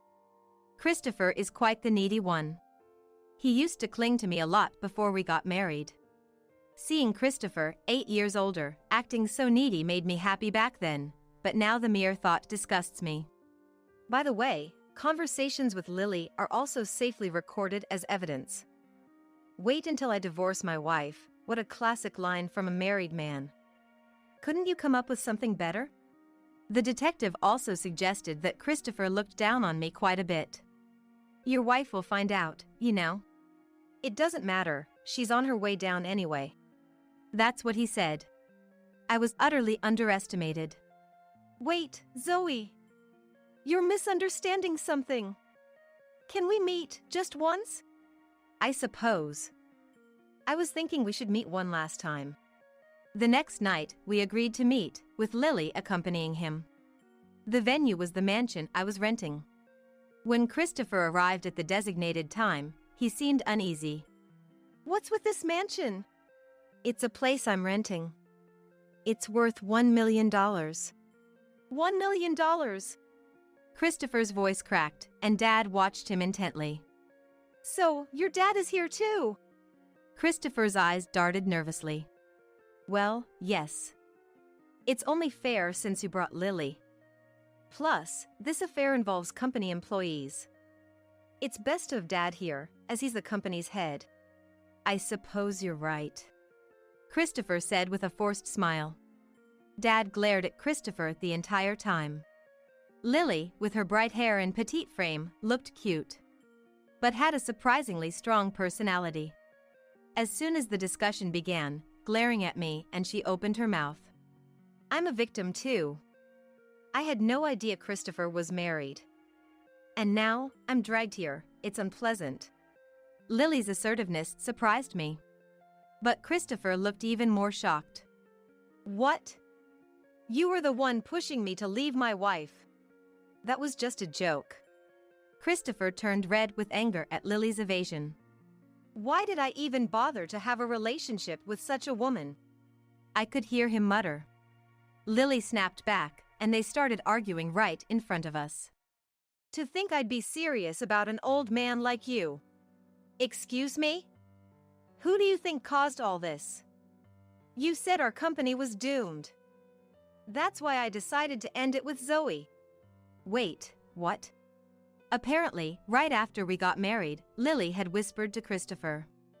The company is on the verge of bankruptcy. As a husband, you'll end up suffering too. Initially, Christopher didn't take her seriously, but Lily was persuasive, and he began to believe her. Seeing me act considerately towards him, he concluded the company must indeed be in trouble. I thought you were sweet-talking me to saddle me with debts. What? I thought you were just tired. I found it odd that everyone was being overly kind to me. Perhaps his boss and co-workers were being cautious because he married the president's daughter. But the idea that Dad's company was in crisis was a complete misunderstanding. Dad, being present during this conversation, also confirmed. Thanks to everyone, we're actually thriving. There's absolutely no chance of going under anytime soon. At Dad's words, Christopher fell to his knees. I had a bad feeling, so what was all this for? Ultimately, Christopher was just caught in Lily's scheme. Lily was intrigued by Christopher, who had married the president's daughter, and approached him out of curiosity. Initially ignored, she lied to catch his attention. The company is finished. Being married to the president's daughter puts you at risk too.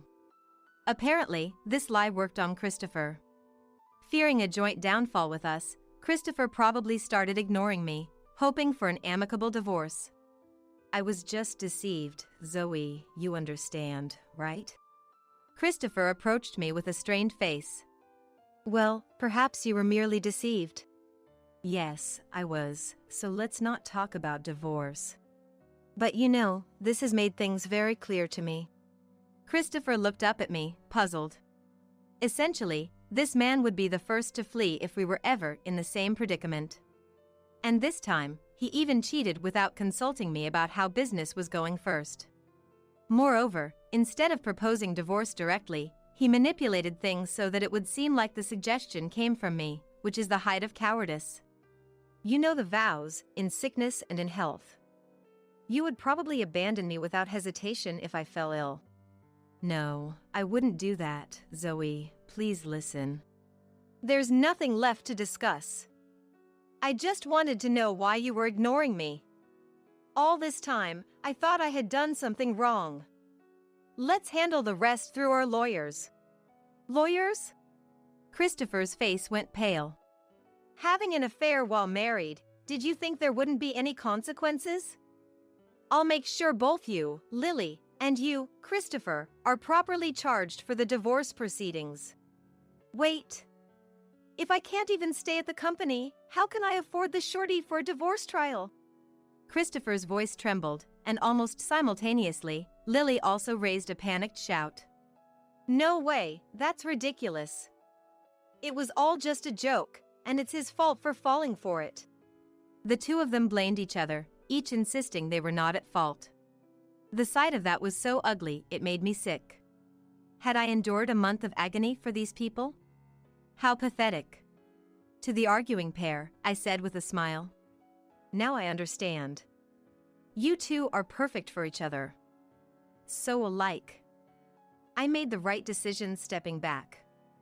Well, we won't be seeing each other again. Goodbye. Wait, Zoe! Dad put his arm around my shoulder protectively. We left them behind. Christopher kept calling my name from behind, but I ignored him thoroughly. Later, I received the surety for the divorce proceedings from both Christopher and Lily. Christopher, apparently having a decent amount of savings, paid it in one lump sum. Lily's payment came from her parents, also in a lump sum. And as for their places at the company, we'll have to fire him. I tried to calm Dad, who was furious, while pondering what to do, but eventually, the two of them couldn't stand the scrutiny and resigned on their own. I was relieved, but Dad was the one who was most relieved and happy about it. Christopher seemed to have been crying till the end because he couldn't let go of the past. If only he hadn't done what he did. Perhaps what Christopher really regretted was losing the title of being the president's son-in-law. The thought of never having to see his face again felt refreshing. Returning home as a divorcee, my family welcomed me warmly. I also returned to my job as an office clerk. I thought I might be treated delicately, but to my surprise, everyone welcomed me back warmly. Since it's over, I was always wondering why someone like you chose him. Someone said so, patting my back, which made me burst into laughter. If I ever get married again, I'll make sure to avoid someone who's only good on the outside. I'm selling this house because I'm moving in with my girlfriend. Dad, who betrayed Mom, further hurt her. This house was in Dad's name, but Mom had contributed a significant amount of money to build it, and she loved this house. Yet, Dad decided to claim everything for himself without considering Mom's feelings. Now, 12 years after my parents' divorce, I've come to understand things I couldn't back then and decided to take revenge on Dad. I couldn't forgive Dad for living comfortably after hurting Mom, who had struggled to raise me. Does your company condone affairs? That's what I told them during my interview at Dad's company. My name is Chloe. I'm a 21-year-old senior in college, currently job hunting. When I was in 4th grade, my parents divorced, and we moved to Mom's parents' house, which meant changing schools and my entire environment, which led to some mental instability. I wasn't very sociable, so making friends was hard. Being a child of divorce, I was often left out, and I didn't have the courage to initiate conversations. For the 2 years from the transfer until graduating elementary school, I had no close friends and felt isolated, often getting sad remembering friends from my previous school. Moreover, Mom was working all day, so our time together decreased, and I spent more time with my grandparents. My grandparents were caring, but having always been with my parents, I found it hard to open up to them. However, things settled down when I started middle school. There were many students from different elementary schools, so I finally met people who didn't prejudge me for my parents' divorce. I made friends and slowly started to become happier, leaving behind my constant sadness. Determined not to burden Mom, I focused more on my studies. I got a scholarship that covered tuition for college, leading to a busy life filled with studies and part-time work. I wanted to make Mom's life peaceful and happy, so even in my busy life, I felt fulfilled. I've become more sociable than before, but the trauma from my past still lingers. Until 4th grade, when my parents divorced, I lived a normal life with both mom and dad. I was a shy child, so even though I had friends, I mostly spent weekends with my family. I think I was a child who loved my parents dearly. We used to have family meals together every morning and evening, and after dinner, we'd spend time together as a family. But then Dad started coming home late from work, and there were nights he wouldn't return before I went to bed. Dad was already in a managerial position then, and Mom told me he couldn't come home because of the responsibilities and overtime. Even though I felt lonely, I understood that it was Dad's job that provided for our current lifestyle. So I hoped Dad would be able to finish work earlier. This routine continued until one night, I woke up and heard my parents arguing. This was something that had never happened before, and curiosity overcame my anxiety. I cautiously approached to see what was happening. Dad, angry and carrying his belongings, stormed out of the living room. Enough! I'd rather be with my girlfriend than you. We're getting a divorce. Mom started crying at his words, but Dad ignored her and headed for the front door. Dad! Knowing what divorce meant, I feared I'd never see Dad again, so I ran after him and clung to him, hoping the kind dad who used to play with me would stop. Get out of my way! But Dad, who had never been rough with me before, glanced at me coldly and shook me off without hesitation. Thrown harshly, I rolled down the hallway, bruising myself. I burst into tears from the shock of Dad's anger and being pushed away. And the pain made the reality even harder to bear. Confused about why Dad suddenly became cold towards me, I couldn't stop crying. Mom hugged me while I cried, but Dad left the house without looking back, even though I was crying. Seeing Dad leave like that, I felt abandoned and cried even harder. This incident made me afraid to trust anyone but Mom for a while, and I think it made me even more introverted. Dad never returned after that, and we continued living in the house, but a few days later, he came back. I briefly hoped we could be a family again, but that hope was quickly shattered. I'm selling this house because I'm moving in with my girlfriend. Get out. Dad showed Mom some documents. I remember this house being built when I was in 1st grade. Mom was delighted to have our own home. I was sure they had built it together. So Mom protested Dad selling the house on his own, but since it was in his name, she had to give up. Thus, Mom and I were forced to move to her parents' house. As a child, I was not privy to the dealings between Mom and Dad that followed. However, I often wondered why Mom worked so hard, even though she probably should be receiving compensation and child support. I assumed part of her effort was for my sake, but I thought we would have more financial leeway if Dad had been paying child support. Curious, I asked my grandparents about it during high school. I thought Mom wouldn't want to tell me, and it must have been a painful topic for her too, so I couldn't ask her. According to my grandparents, it seemed Dad had fled without paying any alimony or child support. Mom had contacted him numerous times about the missing payments, but after he became unreachable, she decided to prioritize our future and let it go. As I suspected, their divorce was due to Dad's infidelity, confirming that he had betrayed our family. Hearing this from my grandparents, I understood why Mom worked so hard and felt a surge of anger towards Dad. Mom, it seemed, had given up pursuing Dad further and hadn't even tried to find his address to urge him to pay for alimony or child support. Though I was angry with Dad, who didn't seem to have much remorse, my desire to ease Mom's burdens quickly overshadowed it. I wanted to make sure Mom, who always prioritizes me over herself and is busy from morning till night, could have some time to relax. I've always thought that Mom should take more care of herself. Using my anger towards Dad as motivation, I doubled down on my studies, aiming to land a good job to assist Mom.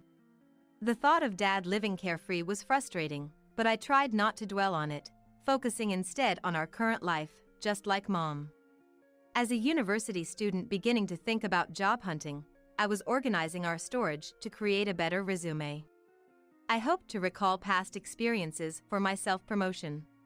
While sorting through storage, I found letters from friends before I transferred schools in elementary, immersing myself in memories. Then, I came across an unfamiliar box. Curious, I opened it and found it contained documents from an investigation into Dad's infidelity. I was shocked to find these hidden away. Though I had tried to stop thinking about Dad, I still wanted to know what had happened between my parents. Compelled, I began to read the documents. As I read the story in more detail than what I heard from my grandparents, my desire for revenge against Dad grew. My grandparents probably had chosen their words carefully or didn't know the full extent. Reading further, I realized Dad had done worse things than I had imagined. He had been unfaithful for longer than I thought, and it seemed he hadn't even tried to hide his late nights from Mom. His affair was with a woman 6 years his junior, who had had a difficult life herself.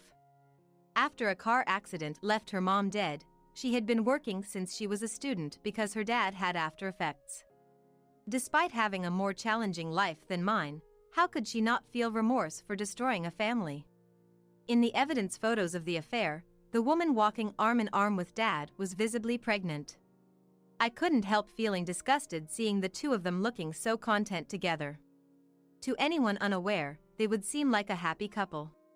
Yet in reality, they were two people who didn't care about the misery they brought upon Mom and me. I had tried not to dwell on my anger towards Dad, but seeing this, it was impossible.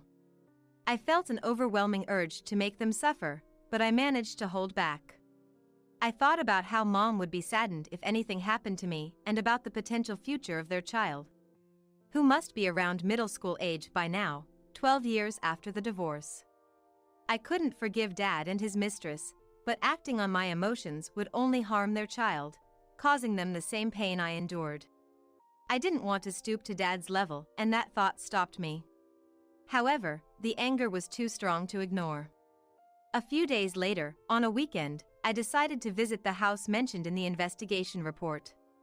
I doubted they would still be there after all this time, but I needed to check. Upon arrival, I found the house no longer existed, which left me with mixed feelings of disappointment and relief. I had wanted to confront Dad about his affair and ask about Mom, but the thought of actually meeting him was nerve-wracking. As I was walking away, convinced I would never meet him and that I should forget him, I noticed a nameplate with Dad's name. I stopped, startled. Trying to convince myself it was probably someone else, curiosity led me to observe the house more closely. It was a spacious family home with a play area for children. Being a weekend, I could faintly hear children's voices. If Dad had remarried his mistress after the divorce, it wouldn't be strange if they had a family. The thought was suffocating, and as I watched the front door open and children come out, I moved to a spot farther away to continue observing. Then, the parents followed, and despite looking older than in the photos, I recognized them as Dad and his mistress. Dad had built a happy family with his mistress without paying us any compensation or child support. While Mom struggled, Dad lived comfortably.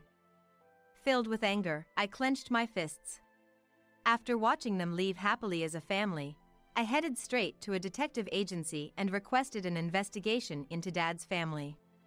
I used all my savings and part-time job earnings for this. When I later received the investigation results, it confirmed that Dad had been living well after the divorce, with 3 children. While Mom and I struggled, Dad lived comfortably without facing any consequences for his affair, a fact that left me bitter. I realized I harbored not just anger but also resentment towards Dad and his mistress, who lived carefree after abandoning Mom and me. I wanted them to experience the same pain and hardship that Mom and I went through. However, recognizing that even though they were the worst, their children were innocent, I wanted to speak with them at least once, more for my peace of mind than for revenge. So, calming myself for a composed conversation, I decided to visit after school. Dad would be at work and the kids at school, leaving his housewife mistress, Abigail, at home. What was she thinking, having an affair with a married man and now living happily with him? With questions and things I wanted to say, I went to their house on a day school ended in the morning and rang the doorbell. As expected, Abigail answered. "Yes, how can I help you?" Her normal response irritated me, and I blurted out, How can you live normally after stealing Dad from Mom and me and breaking up our family? It seemed I wasn't as calm as I thought, speaking sharply without realizing. What? What are you talking about? She seemed quite dubious, possibly on guard because of the sudden question.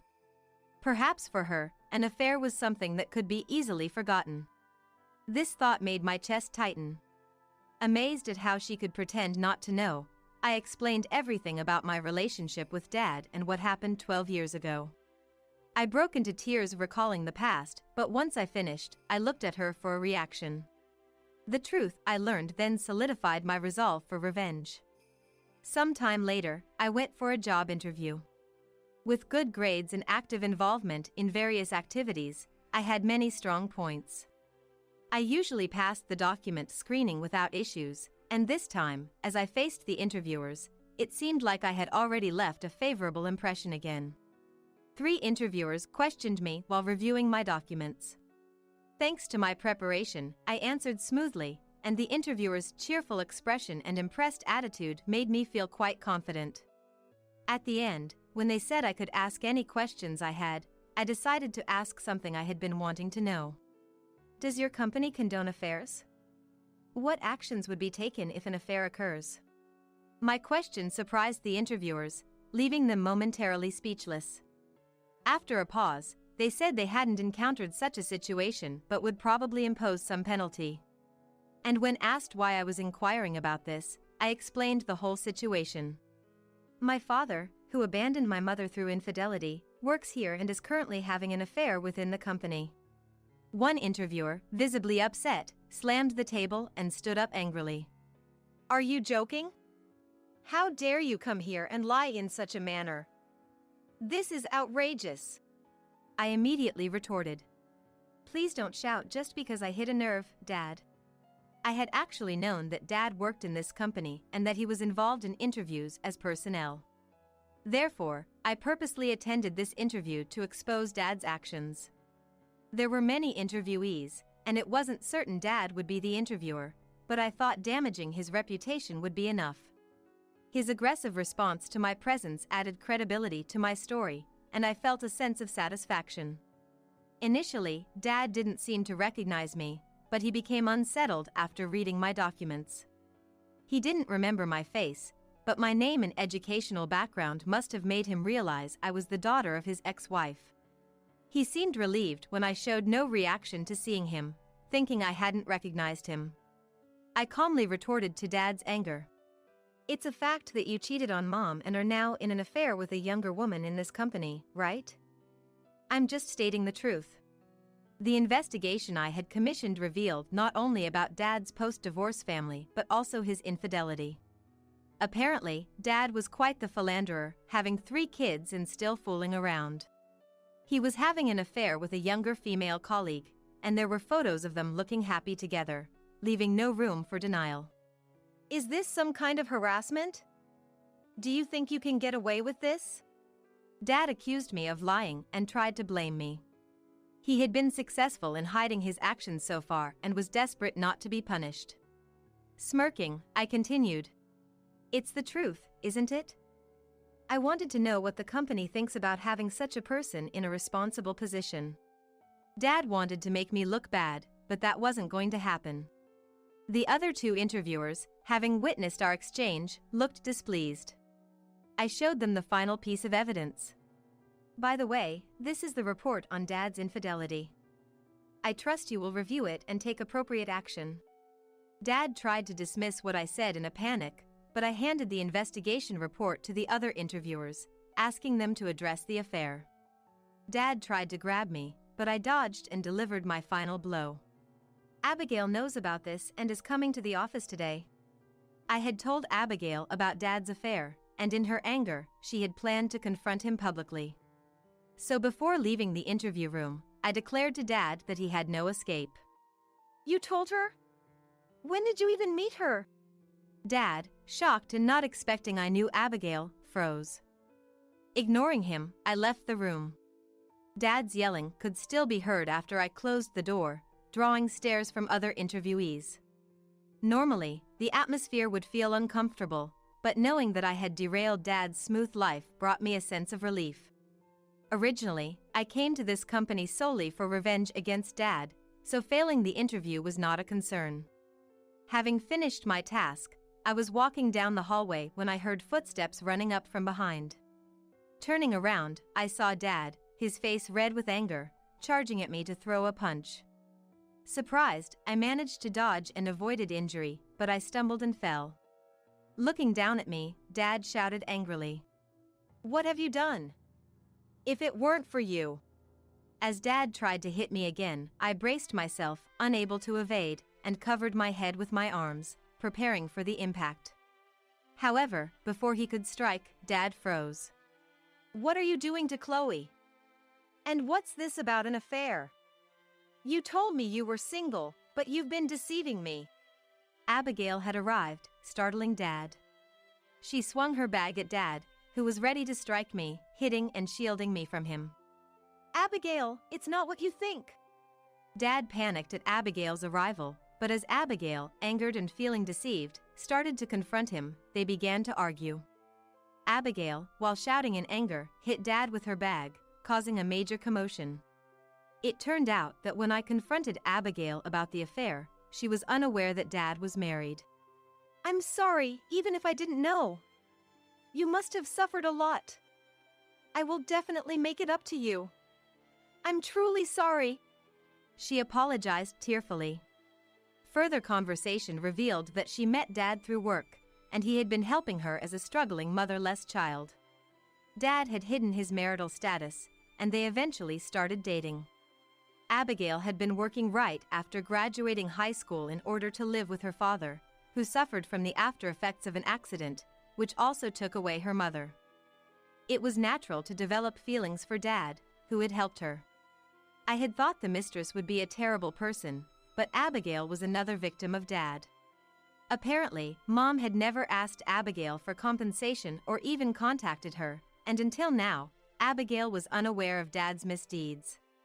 I wondered why Mom hadn't pursued compensation from Abigail, but then remembered she was pregnant at the time. Perhaps Mom didn't want to burden a pregnant woman, even if she was the mistress. Thinking this as I watched Abigail tearfully apologize, I realized she wasn't the villain I had thought her to be. She didn't look like she was trying to deceive me. So, I told her about Dad's current affair with a coworker. The investigation report included evidence of Dad's ongoing infidelity. I thought that Abigail, being a victim herself, deserved to know about Dad's current actions. When I showed her the documents, she became furiously angry at Dad. "He lied about being single, married me, and now this? What kind of person is he? I will never forgive him." Her anger towards Dad, the betrayer, ran deep, and together we decided to take revenge on him. Originally, I had applied to Dad's company and was already scheduled for a second-round interview. So, on the day of the interview, Abigail and I had planned to go to the company and publicly denounce Dad. The two caused quite a scene in the company hallway, with other male employees restraining Dad and security arriving.